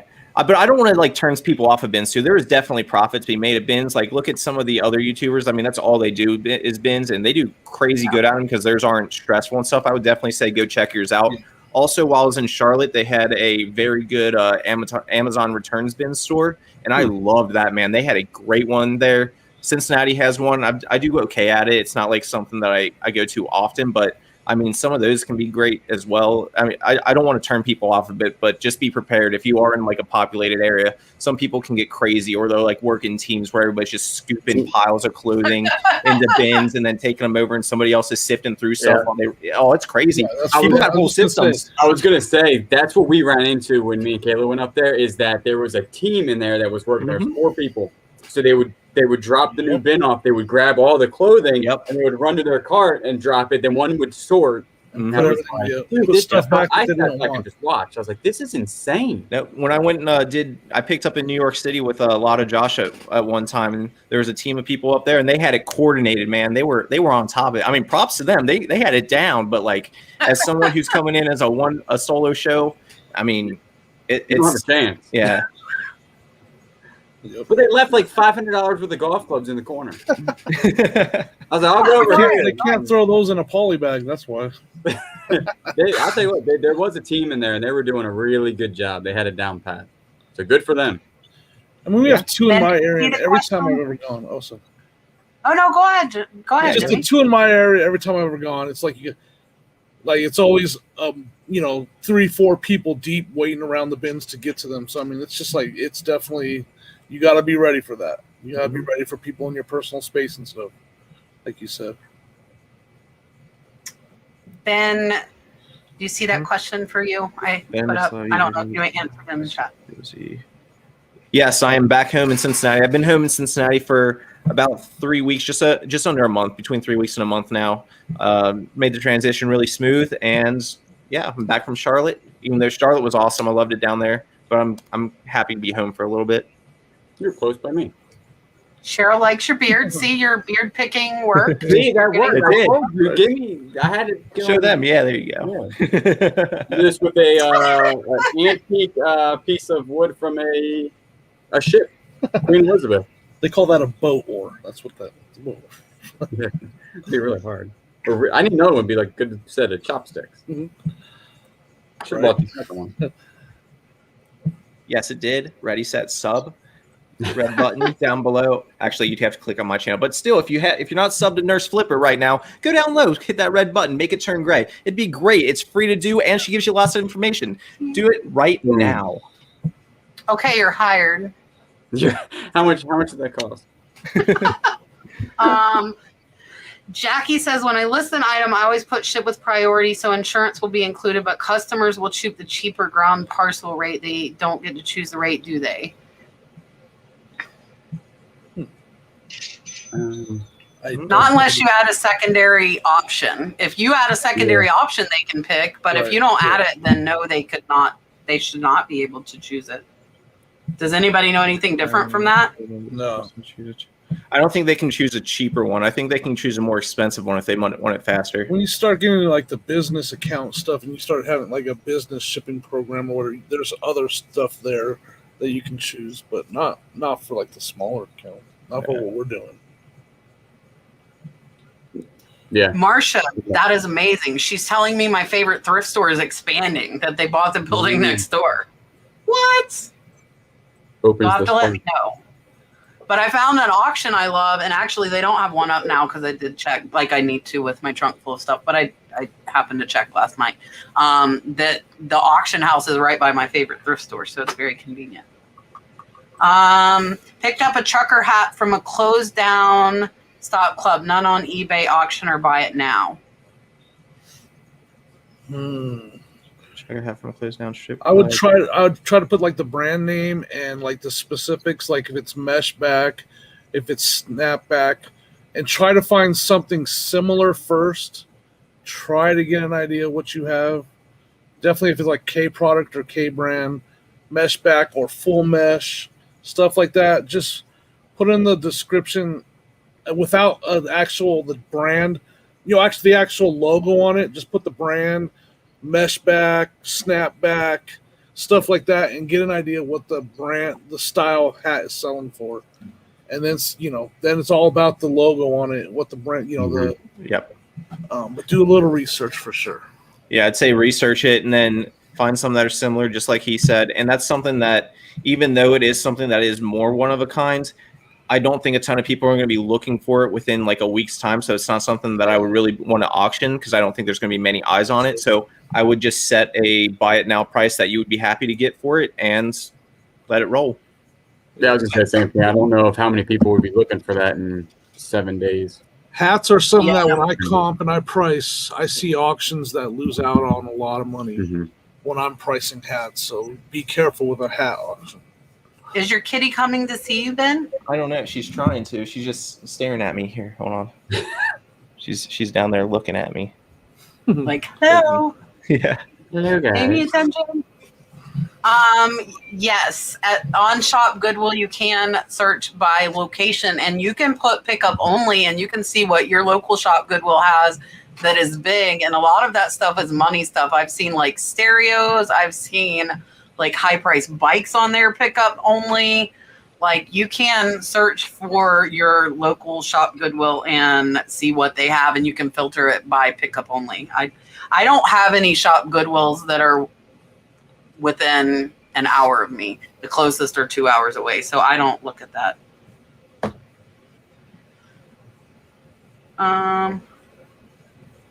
What is going on, single guys in the chat? What are you guys doing? What? What's going on in my chat? It jumped quick on my side. I didn't miss the whole bunch. When I use lists perfectly, most of my information doesn't transfer over to eBay. I don't have that problem because I cross-post from eBay. All my listings are started on eBay and then cross-posted to the other platforms. So I don't know if Tommy is in the chat tonight. Tommy I know starts his listings on List Perfectly and then puts them out to the platforms. I don't know if anybody else in the chat starts on List Perfectly. No, I don't. So I don't use that. yeah, made a big boo boo. I'm gonna assume on like underbid it and undersold. Yeah, so you got to be careful. I've seen people put it as auction, like instead of buy it now, and you're expecting it to go way higher, and then somebody buys it in 5 minutes. Yeah, that's not fun. Yeah, there's a ton of Royal Haggard people out there that just snatch that stuff up if you're not priced right. Same with any of the pottery, really. Even though it doesn't have as big of a market as it used to, if it's underpriced, man, it'll fly out of there. I love it. Ben, what accent do you have? I don't have an accent. What are you talking about? No, I'm from Cincinnati. People tell me I have an accent all the time, but I don't ever notice it. Derek says, welcome back, Julian. Hey, Derek. Okay. Who sold what? It was not my cha-ching. My cha-chinger is broke right now. I think it was mine. Because I'm not selling. It was I think it was mine. It was an Etsy order. I have it. So if you guys don't know, I don't really talk about it on my channel a lot, but I also, on top of my eBay and Amazon and all that kind of stuff, I also have a print-on-demand business that's automatic through Etsy. So once I open up or upload a design to Etsy, it can get printed on shirts, mugs, stickers, posters, whatever. Then my print shop gets the order and they send it straight to the customer. So I'm completely hands off. Yes, B&B is Bargains and Blessings in Wildwood, Florida. That is probably my favorite thrift store. I also like Key Thrift in Crystal River. They are another one of my favorites. I don't mind telling everybody because I go like once every 2 to 3 months. So, who's the hat expert? What makes a hat a trucker hat, or is that a generic term? It's kind of generic. It's, mesh back with the snapback, or it can be full mesh. Yeah, I consider a trucker mesh hat. Snapback. Yeah, I consider a trucker hat something that has mesh. So, like my hat right here doesn't have mesh, so I wouldn't call it like a trucker cap, but I would definitely still call it. Yeah, I don't have one on When hand. I talk about full mesh, see how this is all mesh? Yeah. That's a nice hat. That is a nice hat. It's got the look of that. Man. Right? Yeah, so that, there's a full mesh, and then I got... I'll trade you this one Look, for that. Jimmy's pulling out the hats. And then this one is just a mesh back. Yeah. So, or it's got the dent on the back too, my bad. But yeah. Sorry. Yeah, I think the mesh is what I use to define trucker and not trucker when I'm keywording. I mean, it's not really going to matter. People aren't going to like, this ain't a trucker hat. They can see the pictures. I'm not going to buy it. That's ridiculous. What is your practice on pricing? Well, such a wide open question. I sell mainly on eBay, so I go by sold comps, and I look at the competition's pricing, see what my competition looks like, and then I price a little bit higher because I do a lot of the same stuff Kat does. I run sales, I promote, and I send out offers, so I want to make sure I start off high, and if it doesn't sell in the first 30 days at that higher price, then I'll start running sales and sending offers. So, and one of my main rules, if there's no competition, I always say, if you want it, you're buying it from me. Yep. Then you price that sucker up. Mm-hmm. Yeah. Supplying them in, baby. Yeah, no, from pricing and stuff, I pretty much get all my comps through eBay, even if I'm selling on Facebook or Mercari and stuff. eBay's pretty much the big dog when it comes to used stuff. Amazon, if you're selling on Amazon, I use their pricing, but for the most part, eBay's the king of the comps. Yep. I use the same method, eBay comping. I use eBay, and I get asked that a lot. Like, how do I decide, Facebook, Mercari? My items, I leave the same across the board.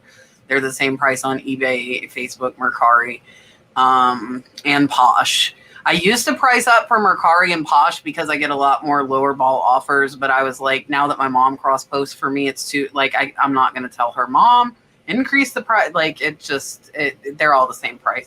And with me, I find a lot of one-off items. So I subscribe to worthpoint.com, and I use it like 3 to 5 times a day. Everybody always asks me if it's worth it. And for me, it is, because like, I know Troy was watching me. It was when I first started my channel.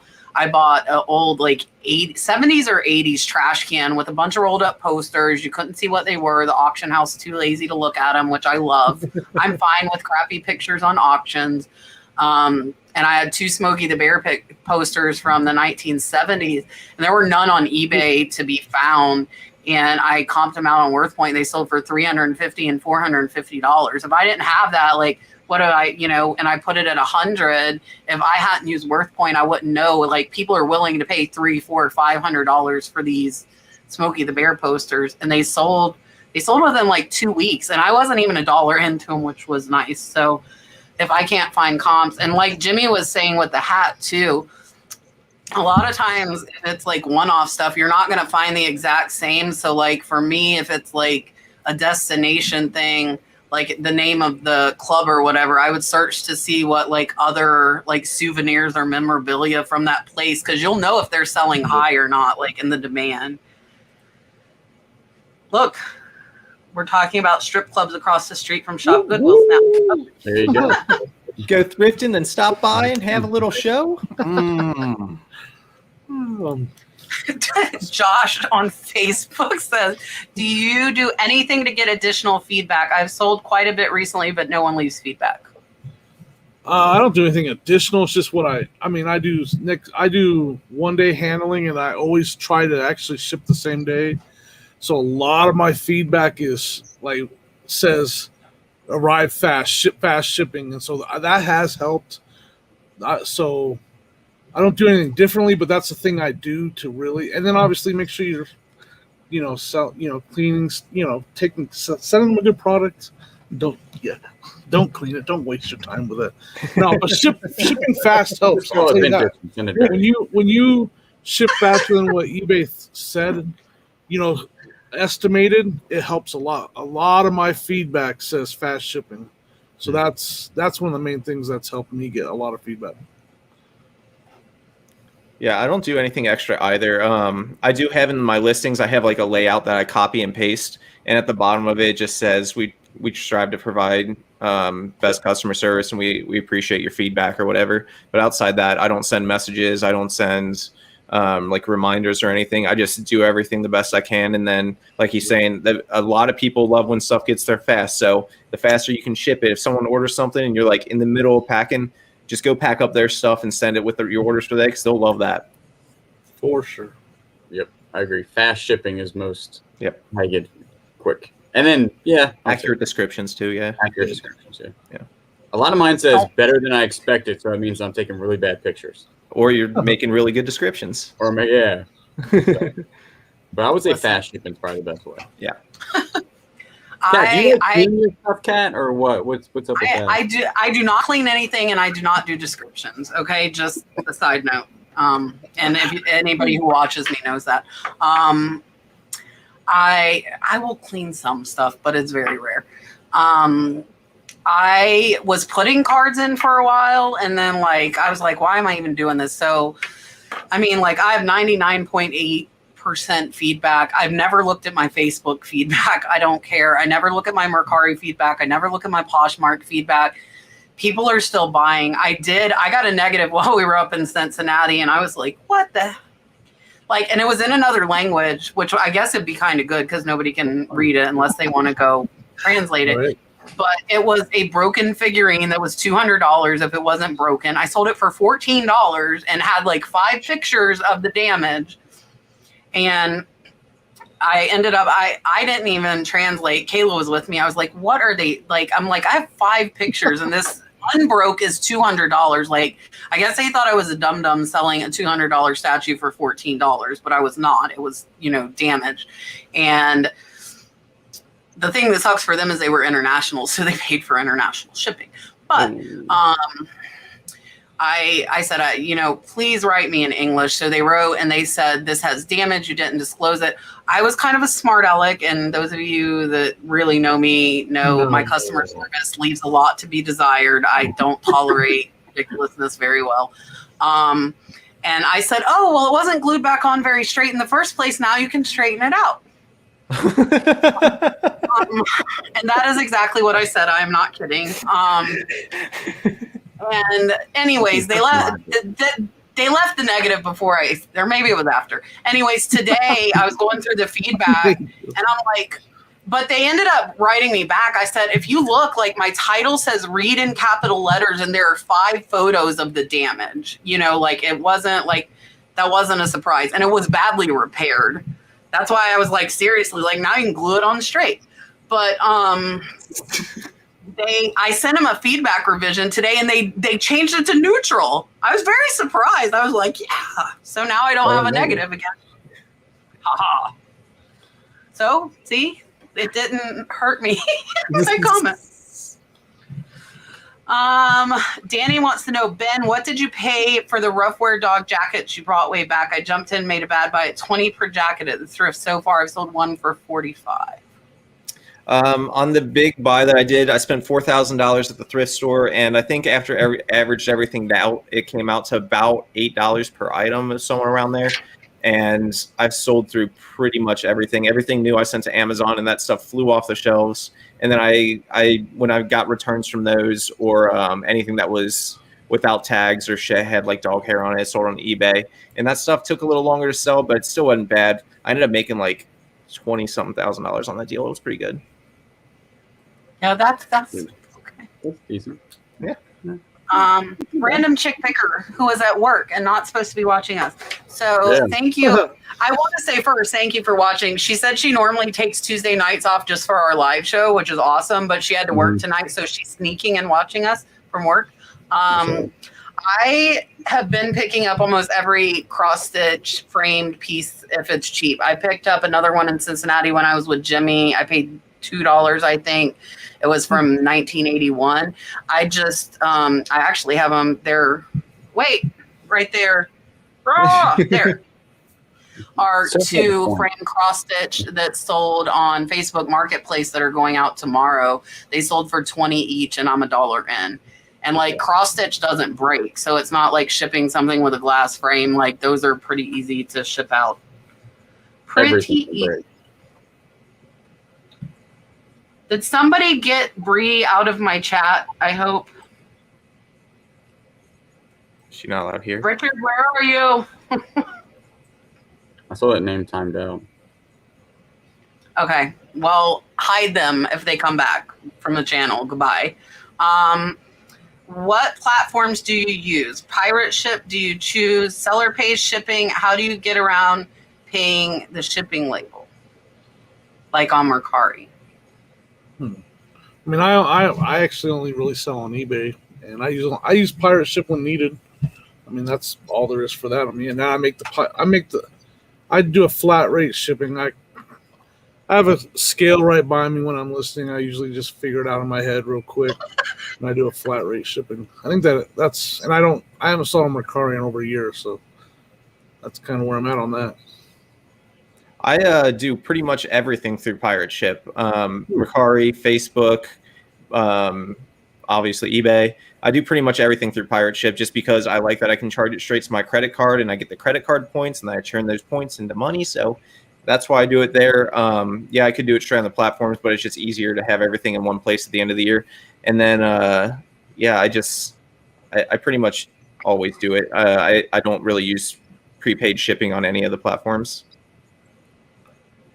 I would say that now I've really moved only into eBay, and I just use eBay, and I only use Pirate Ship if it's something that doesn't fit in a flat rate like envelope, and it's going to like Puerto Rico or California or Alaska.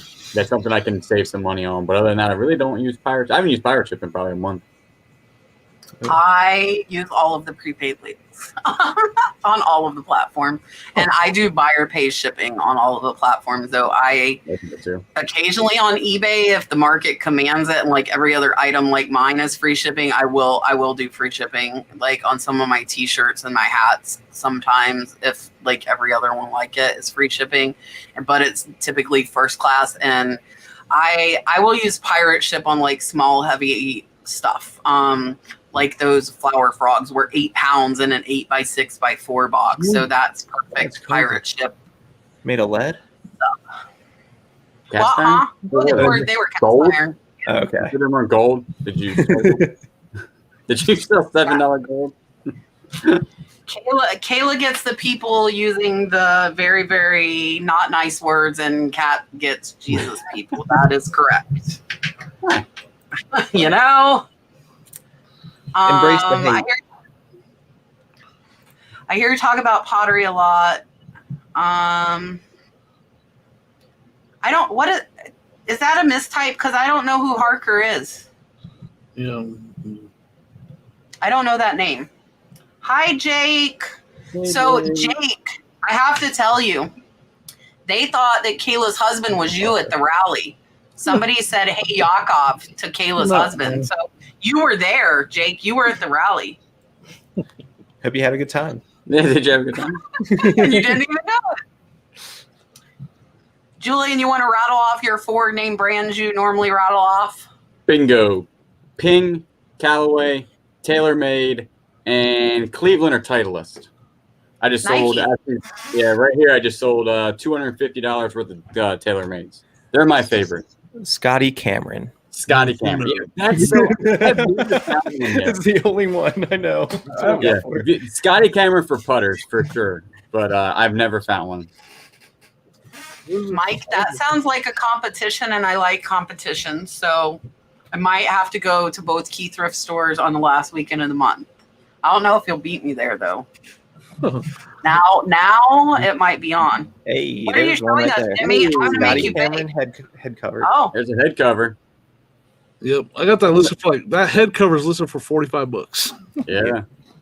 Yeah, so that's so crazy. Cameron, Dig sold one for $300 just the head cover. There's a Scotty Cameron head cover that's with Mickey Mouse on it. I think that's worth over $200. I'm telling you, that's one of my. I sold a sumo wrestling one for like $150 once. Wow. Yeah. I've never found one out in the wild yet. I got another one. Yes. He's finding more stuff. Trendy vintage classic. You're right. Definitely look at the competitions item to make sure it's not lower because there are some flaws or something like that. Yeah. Like if somebody comped their statue to my $14 statue, they would be. And the crazy thing is there were no comps on eBay, so mine's the only one. But if you go to Worth Point, you'll see that same statue sold for $200 when it wasn't broken. So I agree with that. Do you use Worth Point? Like you have a subscription? A lot, yeah. 3 to 5 times a day, I'm searching stuff on Worth I thought Point. you might just because you do a lot more like the antique-y, like one-off stuff. That it makes sense. At that like point. my Picasso poster that I've listed at 1,000 right now. There's no eBay comps, and it was on Worth Point. One sold for 1,050. One sold for 300. I think 250 and 500. But I'm the only, again, like Jimmy said, I have the only one of that Picasso poster on the market right now, so it is listed at $1,000. And like somebody asked piece right there. Yeah, they said, "Will you take offers?" Because of the condition, because it's yellowed a little bit. It's from the 1960s, and I was like, I will take offers, but I also know I have the only one that's been available for 3 years. So feel free to make an offer, and I'll decide. Danny wants to know, Ben, did you see the cards Matt bought at Bellevue Goodwill? Yes, I did. That is insane. What a freaking score. Talk about being at the right place at the right time. I actually I sent Cincy Flipper, Adam, one of my buddies, a thing. I was like, go watch this video right now because it's one of those Goodwills that's right by us. And man, could you ask for a better blind buy on a box? If you guys don't know, he found That has like the best luck. Dude, that was insane. He bought a blind box of cards. There ended up being vintage Magic cards, including like 3. I think there was like 3 that will sell for over $500 a piece, and then a bunch of them that are below that. It's crazy. Insane. Melissa, Richard should be dropping. I will click off of your comment. So Ben is down there in the bottom left. He's Ready, Set, Resell, and Jimmy is Old School Flips. But their links, I put their links to their channels in the description of the live as well, so you can grab them there. I see Ben now I'm calling Richard Ben. Feel free to subscribe, everybody. Shameless self-promotion. That's what it's about. Yeah, so that's the thing. It depends on like Franklin Hill Ventures. If you're finding and sourcing and selling enough, WorthPoint pays for itself. It is expensive. $26.99 a month is a lot for a service. But if I sell one, like that Picasso poster, I would have had no comps, and price it at like $200 and then I wouldn't be able to see that it sold for $1,000 before. Right. You know, it pays for itself. Yeah, for stuff that doesn't hit the market often like that, you might as well pay into it because it'll pay for itself, like you said. Yeah. Danny, they do, and actually a couple of pickers who are supposed to be my guests tonight, but Lisa's not feeling well. They go to them down there a lot in estate sales. I don't go to like garage sales, estate sales very often. I was going like every other weekend, but I have so much inventory, and like going in Cincinnati was more like going to have fun and like hang out with everybody. But I can't, like Kayla and I, like we went for 6 hours on State Road 25. Like, it's like, wow. Oh, I'm tired, but there's a sign. Like I can't drive by a sign. So if I was off work and I drove by a sign, like I'm going to turn. And that's kind of how I was with the Goodwill in Tennessee, driving by it. I'm like, oh, well, I'm driving by it anyways. But I'm not like, I'm a homebody. So most of the time I'm like either work or home. So I don't go out a lot, which is probably good because I have plenty of stuff. I'm done with eBay due to non-payment of items. How do you all deal with that? Just me and you. Who else is gone? I just go with the flow. I mean, I guess I don't worry about a whole lot when it comes to eBay. Like, you know, now with the new thing, I like it. If they don't pay, I cancel it, buyer didn't pay, and I relist it.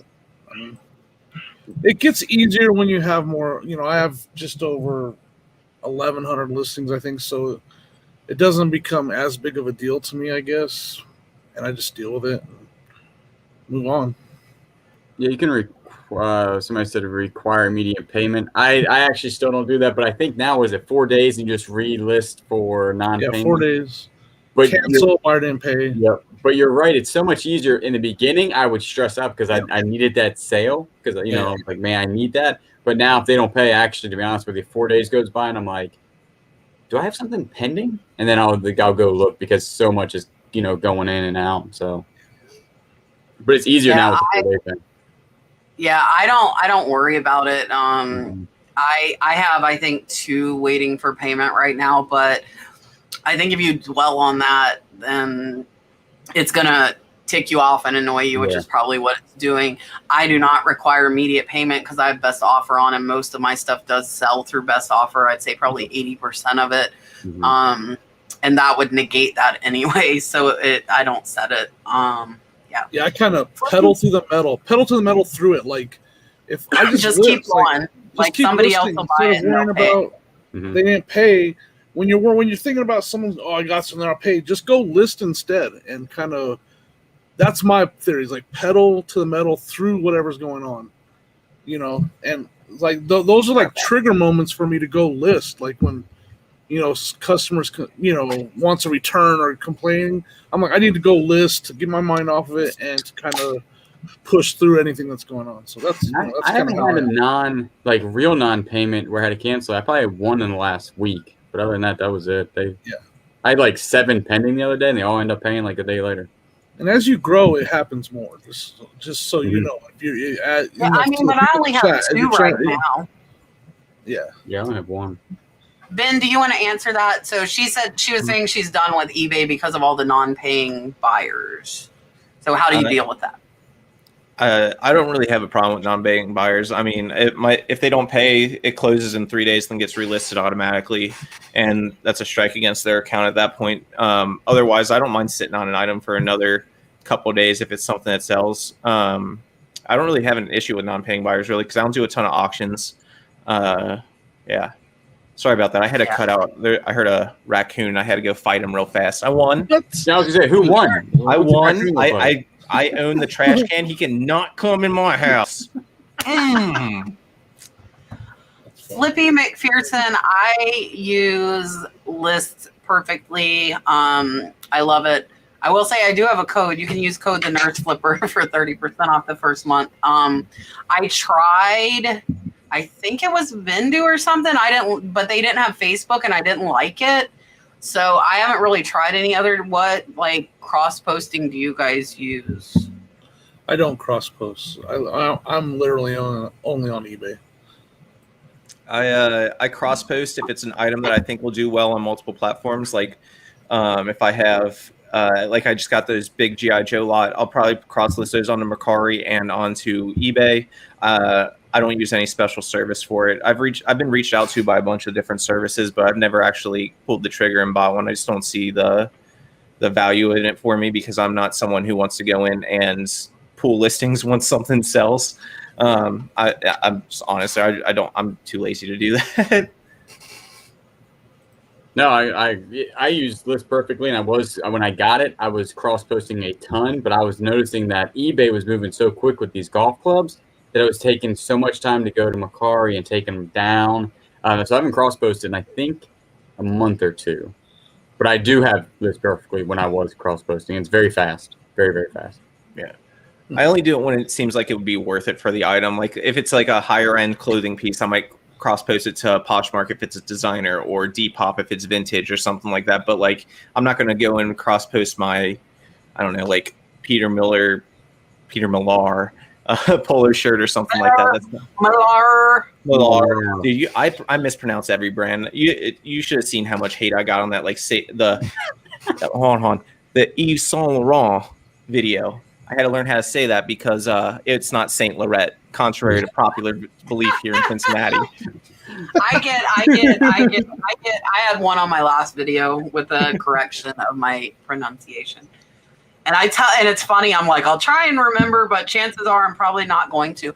Chad Gateway Pickers, you are welcome to post your charity link. I made you a moderator, my friend. Go ahead and drop it. Drop it. I made him one where he can just drop it. Can you make a small living on eBay without a store? Yes. So a small living, a part-time living, I guess. I mean, it all depends. Yeah, I mean, you can actually, if you get stuff that you can, multiple quantities, and you find what do they call that? Replenishables. Yeah, you definitely can. Yep, that's what I was going to say too. You don't have to pay for a store. I would definitely recommend anybody who is getting into reselling get a store because it's worth it in the long run. You only have to sell a few items to cover the cost of the store. For a basic store, whatever, it's like what, $10 or something like that a month now, or something like that for a basic one. And you start getting the coupon by itself for the free shipping supplies pretty much covers your cost for those basic stores. And then on top of that, you're also getting the extra exposure, and you can promote your listing and stuff. But anyways, for a small living on a store, yeah, you can totally do it if you don't have a store. If you only want to have like 5 or 6 or whatever, 10 listings or something, if it's a bunch of replenishables that you can get your hands on, or it's a bunch of high dollar items, you can definitely do it. So you can do it. But if you're just going to like your thrift store and planning on doing a bunch of t-shirts and stuff like that, I find and stuff, I would definitely get a store. You'll make your money back on it.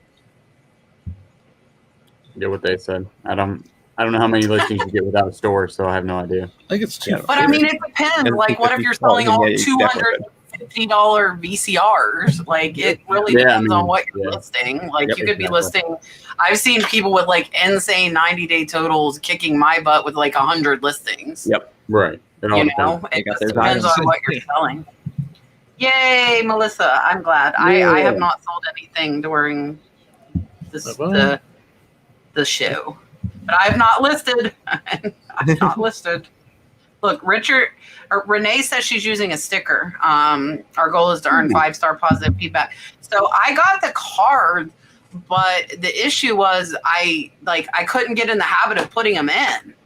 When you're going, like if we have 40 boxes going out, I'm just like go to get it done, and I would forget, and then I'm like, why? Like, just never mind, So yes, I will sit. Picasso can sit in my shed until somebody decides they want to pay what I think Picasso is worth. Mike. Matt is just Matt, you know. It's just, hello, NGA Flipper. Thank you for coming. Listen, guys, so I don't know if Julian's been watching the end of the show while he's been out. We've been doing like the last, I think, 2 or 3 shows, like a fire round where we like answer questions like boom, boom, boom, boom, boom, the last 10 minutes, which is in 10 minutes. So post questions if you have them now, and we'll do a fire round the last 10 minutes. Fire. Actually, I've been sleeping. I haven't made it to the end of your show like in 5 weeks. I usually go to bed around 9:30. So you're still awake, though. I'm so proud of you. You made it. I made it. I haven't made it yet. I cannot answer that because I tried to do the sports card thing when all of my YouTube friends were doing it, and I suck at it. So I cannot answer that question. I still have a bunch I haven't messed with, so that market's still not great. It all depends on the card and how. Cards is something that's super. It's if you don't know what you're doing, you're going to get over your head because you're just going to end up buying a bulk of them, then have 1,000, 2,000 cards sitting there in the box that are penny cards from the junk wax era. Yeah. But if you know what you're doing and you're willing to, do research on cards and stuff, I mean, you can get some good profit out there. I mean, like there's cards from the 80s that go for hundreds of thousands of dollars, and there's also cards from 2020 that go for hundreds of thousands of dollars. There's also ones that go for 2 cents as well. So you really need to do your research there. I would definitely not say don't jump. I would definitely say don't jump into sports cards right away if you have no background in them. Plus the grading right now, the grading companies are all closing their doors and stopping. They're not taking cards anymore. And that grading a card definitely helps the value. But right now it's, and then now Target's not selling cards and they're not selling the new boxes anymore. So there's just all there's the repros are out the wazoo right now. There's they call them proxies, and they look dead on the card. There's zero indication that it's a reprint or anything like that on the card itself, unless you know what you're looking for. It's a hard market, but it's definitely a very profitable market if you know what you're doing. Yeah, if you learn it, I see tons of people, and like Calvin, who was my first co-host, Calvin is like, he's making very, very good money doing cards. He mainly is doing cards now.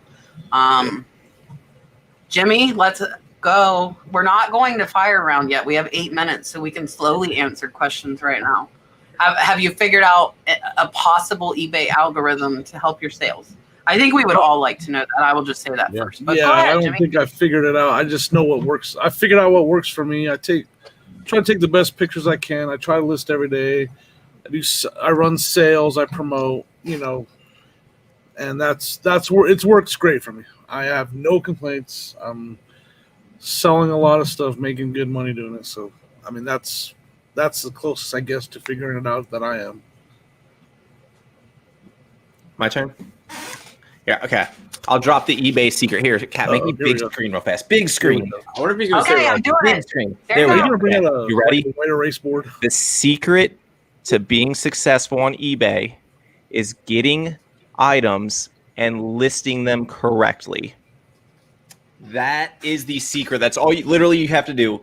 Learn how to keyword your items, put them in front of a good audience, get your audience and get your item out there in front of the correct audience, and the stuff will sell. You don't want to be sitting there listing like red shirt. You want to be putting like vintage red, Cincinnati Reds, medium throwback or something like that. You want to get it in front. Single stitch, yeah. You want as many keywords in there as you can. You want to make sure you're appealing to the audience you're trying to sell to, and you want to be making sure your store is fresh. You can't expect to put 1 or 2 items up on your store and making a ton of money. You need to be constantly revising your items, sending out offers to buyers, and listing new stuff in your store. It's really just about consistency. There's no big secret. You sounded like a YouTuber there. That's all I'm going to say. Okay, Julian. I was just going to say, sell what people are buying. Like, that's like with these golf clubs, like you can go buy a ton of golf clubs for like $1 each, but they're not going to sell because nobody's buying that, that certain golf club. So like that's where I had to learn, because I bought a lot of stuff that doesn't sell in the beginning. So that's my algorithm, is I just make sure it's selling. And I think pricing, like I used to price stuff high, and like with like my golf clothes and stuff, turning $1 into 15, I am perfectly okay with that. So I started pricing like right at or just below market. versus trying, like, I wanted to price up, you know, because I want to get more for it. So now I'm pricing a little more right at or a little below, especially with like the golf clothes and stuff. I haven't found the golf clubs. I've been trying. I found some. I made a few $100 on those golf clubs I got on auction, but like with the clothes and stuff, I think just pricing, and then, like, my last video was on keywords. Like Ben was saying, like, if you don't put descriptive stuff in the title, you're not going to sell it. Like, that's the biggest thing. That's why I can buy like no name brand, because I know I can keyword it to where people that want it will find it. You know, keywords are extremely important. And right in line with the keywords, I know it's really annoying, especially the way eBay does it for like clothing sellers and stuff. Use as many of those little drop down description boxes as you can. The more of those that get filled in, the more your stuff's going to search as people filter down results on the left side of the screen. That stuff is annoying to fill in. I know, I do it every day, just like you guys do, but it helps. With that being said, though, I do hate that eBay is making you do more and more required specifics. That's why I'm trying to graduate towards. If you sell as similar off of a very similar item, it is a lot less that you have to drop You're down. right. Yep. That's true. Just saying. Texas lady, thank you. I am glad you found me as well. I appreciate watching. Yes, Hyatt is correct. You have to know your market. And that's how, like, with like the pottery and stuff, because I love it, I can keyword it well. You know, so like Julian is like obsessed with his golf club. So like Julian's doing good with the golf club. And liking something though, like, and liking like the vintage hats. I have done well with vintage hats too, and being able to keyword. But like, if you don't like it and you don't know it, then you're not going to be able to sell it. I get messages all the time, like with people picking up stuff that's not branded, asking where to price it. And like, unless I get an auction lot, unless it's something that really catches my eye, I'm not going to pick it up if I can't comp it. And I mean, I've been selling for years. I'm still comping stuff, you know? Yeah, and if you're not buying stuff that you are knowledgeable in or have some kind of interest in, it's going to get boring really quickly. And part of working for yourself is, I mean, the best part's just doing what you want to do. Yep. So if you don't want to pick up pottery, don't pick up pottery. I don't like anything that Tracy breaks. says that Pete doesn't have a store. Craigslist Hunter does not have a store, and I would say he's making a living. That's crazy. I think he's making a living too. Yeah, no. I think he's doing all right. He's doing all right. Tracy is brain dead. I would assume from the weekend in Cincinnati, but I might be wrong, so I'm not going to assume thing. Not going to assume. I'm clicking this before reading it. Yes, Lena, apparently it is my chat tonight. So if you guys are single and you want to like put in some information about yourselves in the chat, go ahead and feel free. Oh, yeah, it's 376 in the chat. Probably single people. Yeah, there's 378 people. At least two of you should like each other. Right? Like, what are the chances? Yeah. I'll just saying.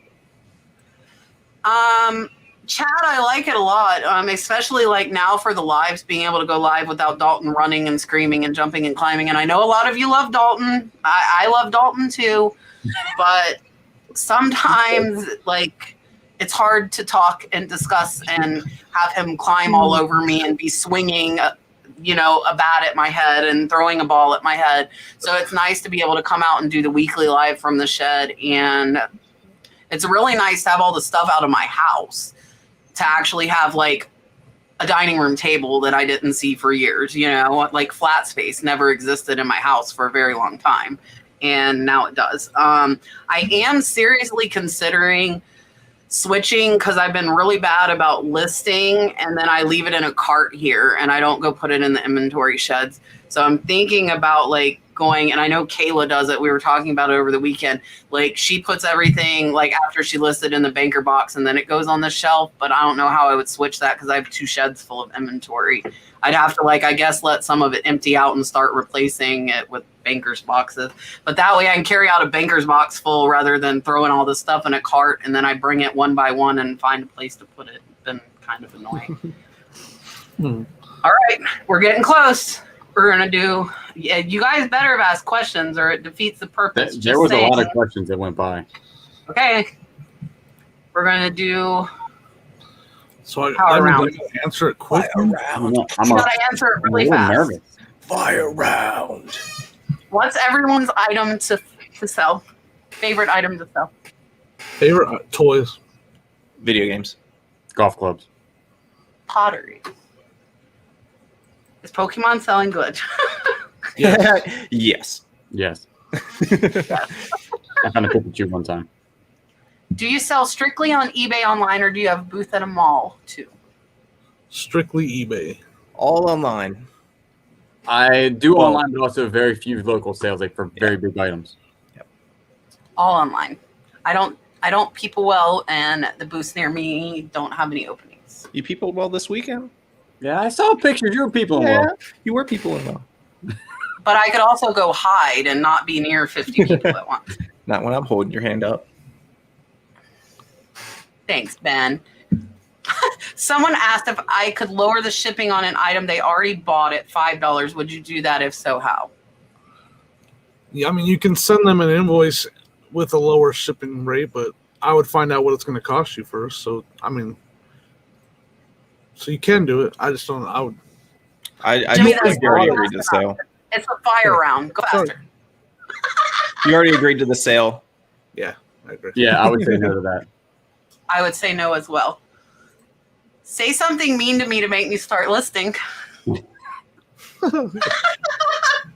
Start listing, you jerk. Boom. I agree with that. That's about as mean as I can get right now. I'm You gonna didn't be do anything to me, nicer. sorry. You called me on a Say- nice day. Kept me on a good day. Julian's pointing at you with a letter opener. Watch out. Listen here. I say if it's not listed, it can't sell. I don't know what to say. I'm not very mean. Jimmy can't be mean. Have you ever bought the competition's item because it was half price and you wanted to get full price for yours? I couldn't resist and just did that on a Star Wars item. No. No, I haven't, but I have bought to resell before. No, I've never done that. Yes. When I'm comping, if I see somebody way low, I will buy it. Not necessarily. I mean, but like Ben said, I'm buying it to resell and also to get the low price one off the market. I have done that a couple of times while researching. Mm-hmm. No, Buy it, no. then get it off the market, then return it. So your sells. Boom. Yes. You guys adjust your prices if it sits there for a while. If so, how long is a while? I usually wait 30 days at the price I listed at. Then I'll start running sales and sending offers. That's usually how I do it. How I send out different prices. Yeah, that's pretty much the same for me. Mine's a little bit longer, probably about 3 months. I don't ever change it. I let it sit there until it sells. Somebody will buy it. If you comp it right, let me say that. You got to make sure you have a price right. Yeah, that's true. This is only for you, Jimmy. What are your toys? And I don't know how you're going to answer that fast, but try. I got some Transformers, but mainly Transformers. I just started collecting Transformers. Not a lot of vintage, couple vintage, and then newer stuff. Some of the newer from the War from Cybertron and stuff like that. I have a bunch of Pokemon First Edition. What's the best way to sell? Price them first. Make sure you do your research because you can have some serious gold in there. Yep, Pokemon's going to depend on the set it's from. So it could be worth $10,000, could be worth $20. I don't do Pokemon, so I have no idea. Comp them. My husband sold some for like $500 not long ago. Comp them. This is for you, Julian. Is that a knife? No, it's a letter opener made of wood. Oh, It's a beard comb. It's a beard. It could be a knife. I'll tell you what I think. It's whatever you want it to be. Yeah, it could be Imagination. Imagination runs wild. Does anyone use Grail or Depop for men's vintage clothes? Pass question to Ben. Tried it, didn't like it. Don't use it. I tried it and Grail kicked me off and I don't know why, so no. Julian, what do you do with your golf clubs that aren't worth listing? I'm going to assume they mean when you buy them in lots. Actually, my parents do scrap metals, and I give them all to them. Nice. What does this mean? Somebody tell me. That's my question. Does that mean like if we're like more focused on reselling than YouTubing? You can. I think it's aimed at people who are more YouTube focused than on their reselling game. They're using reselling as their niche for their YouTube channel as opposed to using YouTube to help educate or whatever, like we do with people. Okay. That's pretty good. Did you hear about the What are robot we? patent? I'm a reseller. I mean, I would definitely call myself a reseller overall. I make so much more money reselling than I do YouTube. Yeah. Girl. You make money on YouTube? Jimmy. Wait, what? What? Did you hear about the robot patent eBay applied for? No. No. I did not. Legit, like walking robot or what? I want a robot. I'd take a robot that drives me around. Are they going to list stuff for me? Yeah. Hey, I'm Ben. I like long arms in the thrift store. Oh, now that's the whole dating thing, right? Yep. Yeah, it is. I just had to click on it. How do you mail golf clubs? Julian has a video on that. I'm going to go ahead and answer that. But Julian, you can. He does sell them one by one. Julian, can you make a set out of mixed brands? Yeah, I wouldn't. No, I wouldn't do that. Yeah, mail them. I use medium tubes through USPS. You can definitely sell them one by one. That's usually how I sell all my golf clubs. I never mix I wouldn't sell like mixed brands now. But you sell iron sets. You have a video on how to ship iron sets, right? Yes, I sell iron sets that are all the same brand, and they have to be like gear and stuff. To talk about golf, but we are done in about 5 minutes, so we don't have time to talk about golf. But Julian has a lot of videos about golf on his channel, and his link is below. He has Bearded Thrift Machine, Krause House, and Sift and Thrift. I got my shed from somewhere in Lake City. It is Amish built. It is all wood, which is nice.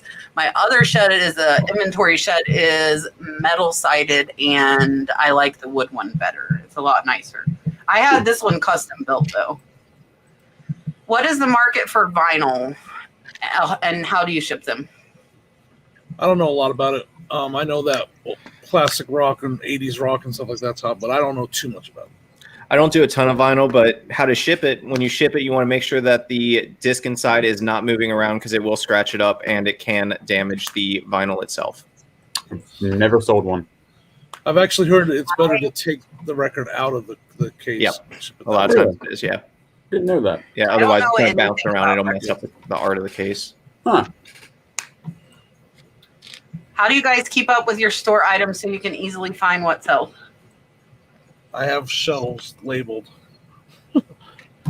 Yep, I have bins on shelves that are labeled. I do the shelf system and golf bag system. I have bins and shelves, and I have my house is an old farmhouse that was built in 1940s, so some of my stuff's like, use a custom SKU first of all.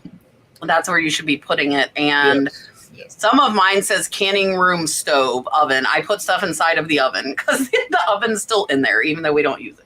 So just mark wherever you put it in the custom SKU so you can find it. Custom Look, SKUs. Somebody else is wearing comfy clothes and we'll be going to the Goodwill bins. Do you think a niche is important? That's a tough question, but I don't think it's necessary. Jimmy, you're not good at the fire round. I'm sorry. I still love it. I got in the trouble. I'm in the trouble now. For selling stuff, no. Sell whatever makes you money. For like a YouTube channel, yeah. Yeah, for selling stuff, I would say sell whatever you make money on. Absolutely not. I do not think it is important. I sell everything, and I'm random, and I switch every few months on what I'm selling because I get bored very easily. Did you create a business account on Facebook Marketplace with their new promo of 50 listing with no fees and free shipping labels? No. Nope. No. No. Do you all have to delete items after selling, or do they automatically go to a sold section? Well, it automatically goes on the eBay. Yeah, I don't delete any of my listings. They just stay there.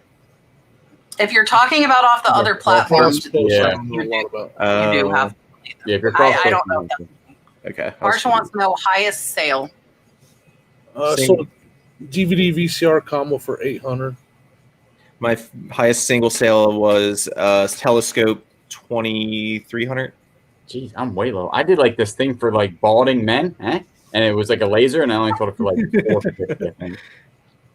It didn't work. I'm still bald. I think mine was one of my Ethan Allen pieces for like $1,100 plus shipping. Richard, answer the question. Do you ever feel like no one's listening to you? I got asked if Swedish meatballs came with the die cast. How do you respond to stupid? Make it fast, Jimmy. That's my answer. I don't even know how to respond. Just send him back. Just be like, I don't know. Do they? I would Yes, say no. Only Swedish fish. I would not answer them. That's how you answer them. You don't. Have you considered getting your own website? I've never put any thought into it. I own a couple domain names, but not for myself. I own my own domain name, but it's not a website yet. I have my big cartel store for my wholesale lots when I do them. That was one of my goals this year that I've not succeeded in doing, is finding wholesale stuff. But I'm not going to sell crap. So if I can't find good stuff to offer people, I'm not going to do it. And I haven't found good stuff. So yeah. You sort of So Mr. Hanky, and that is crap. I did buy the nurseflipper.com because I didn't want somebody else to buy it and try to resell it to me, because that would piss me off. Katie says the perfect date, I'm not going to read that, is to get up early and hit some yard sales, run out to cash, hit the bank at Mickey D's drive-through, use the deals menu, and go to Goodwill's until cash is gone. That sounds great. That's a good Saturday. Do you think people buy and not pay to get your item off of eBay? I wouldn't put it past people. I think it happens every once in a while. I also think people accept an offer and they wait till they get paid to pay you. I've had that happen a lot of times too. I would say maybe. Yeah, I don't think it happens very often. What is your daily listing number to post? I'm going to assume like your goal. 10 to 20. 1 in the morning, 1 at night. 20 to 30. 20 to 30. What are 3 things that make someone a crappy reseller? Don't put any more questions. I'm gonna try and answer a few more, and we're gonna be done. Jimmy, go. You got to say the first 3 things that come to your mind. The first 3 things. Bad customer service. I don't know. Yeah. A lot of. Okay, Ben. Overpricing stuff, not shipping stuff out, and scamming people. Lazy, poor time management, and I would say like being dishonest, like scamming people. I agree with those. I would say the biggest thing is lack of motivation, because if you're a reseller, if you're not motivated, you're not going to make any money. That is everything, because nobody's making you do anything. Just starting out, have lots of views on first 10 items listed. Any advice for people just starting out? Be patient and keep listening. Yep, that was a good one. Yeah. How can you beat that? I agree. Just consistency. Keep listening. Go to the corner, Jimmy. Melissa says. I'm sorry. I'm in the trouble big time. Hold on. Okay, I think we're almost there. Hold on. Last time it's like 10:10 and Richard's posting. If you have a question, I'm like, Richard, stop putting that. No more questions. No. What do you have to say on taxes on your sales? You have to report them all. Yep. You report everything. Everything. You don't want Daddy IRS coming down on you. I think that's done. That's it. That was it. Lightning round is over. Well, it's actually pretty fun. You guys did a great job on the lightning round. I just want to let you know that. Jimmy's like, I love you, Jimmy, but Jimmy's like me. Like, I can't do TikTok. I'm like, I got way more to say than 60 seconds. I just can't sum it up. I know, right? Ben is ready to dance now. Ben is dancing. So when when Calvin was my co-host, he used to dance us out every show. Calvin would dance us out every show is what he did. Calvin knew what was good, man. I should make Calvin come in just to dance us out every show. You hear that, Julian? Not going to happen. All right. we are going to do exits, say goodbye to all of you. We still have 374 people in the chat. Thank you all for hanging out with us. I'm going to go in the round. We have been answering our questions, and Jimmy is going to go first. What am I doing? I missed it. It's not lightning round. You can tell the people bye and self-promote yourself like YouTubers do. Bye, everybody. Thank you so much for hanging out with us. You guys are making me laugh in the chat, cracking me up. Old School Flips, put out videos 3 times a week. I do a live on Friday nights called Score, just kind of a weekly unwind. We do a lot of joking around, not a lot of reseller talk. Every once in a while we talk reseller stuff. So yeah, that's what I do. Okay, Ben, dance. Hey, I'm Ben. Don't forget to subscribe. It's great. I put out content. In every 5 videos, you can see my cat if you subscribe. Why not? I mean, that's all the incentive you need. Plus, I put out good information. No, but for real, thank you guys all for watching, and I enjoyed my time on here. If you guys do want to check out my channel, feel free to go over to Ready, Set, Resell over on YouTube and Instagram, and I would be happy to talk to you more there. Hope you enjoy my content. Julian? Julian, Beard Dirt Machine. I appreciate our guest. I think you just threatened us. I think you did. I appreciate our guest being here. I'm glad that I'm back. Thank you, Pat, for not kicking me off for the rest of my life. And I appreciate everybody in the chat. And if you want to, go check me out on the Did you just say I'm not kicking you off for the rest of your life? I didn't know if you were ever going to let me back on. I was waiting for you to ask. Well, hey, you told me 6 weeks, so I planned on you being gone 6 weeks. We're booked out 8 weeks. It's your fault. It was. I'm not saying it was your fault. I'm just saying I'm glad that you said you could come back on. I can come back. I didn't say, all these guest co-hosts are so awesome, which they were, by the way. Thank you to all of you who filled in while Julian was out. Yeah. I was worried about Tim. He was pretty good. Anonymous, I see your questions. I'm sorry. We will get to them next week. You guys definitely hit the thumbs up, subscribe to me if you are not. I would appreciate it. I will have some sort of video out tomorrow. I don't know what, because I have too much footage right now from Cincinnati, and it's kind of making my head spin a little bit. So have a great night. Thank you for hanging out with us.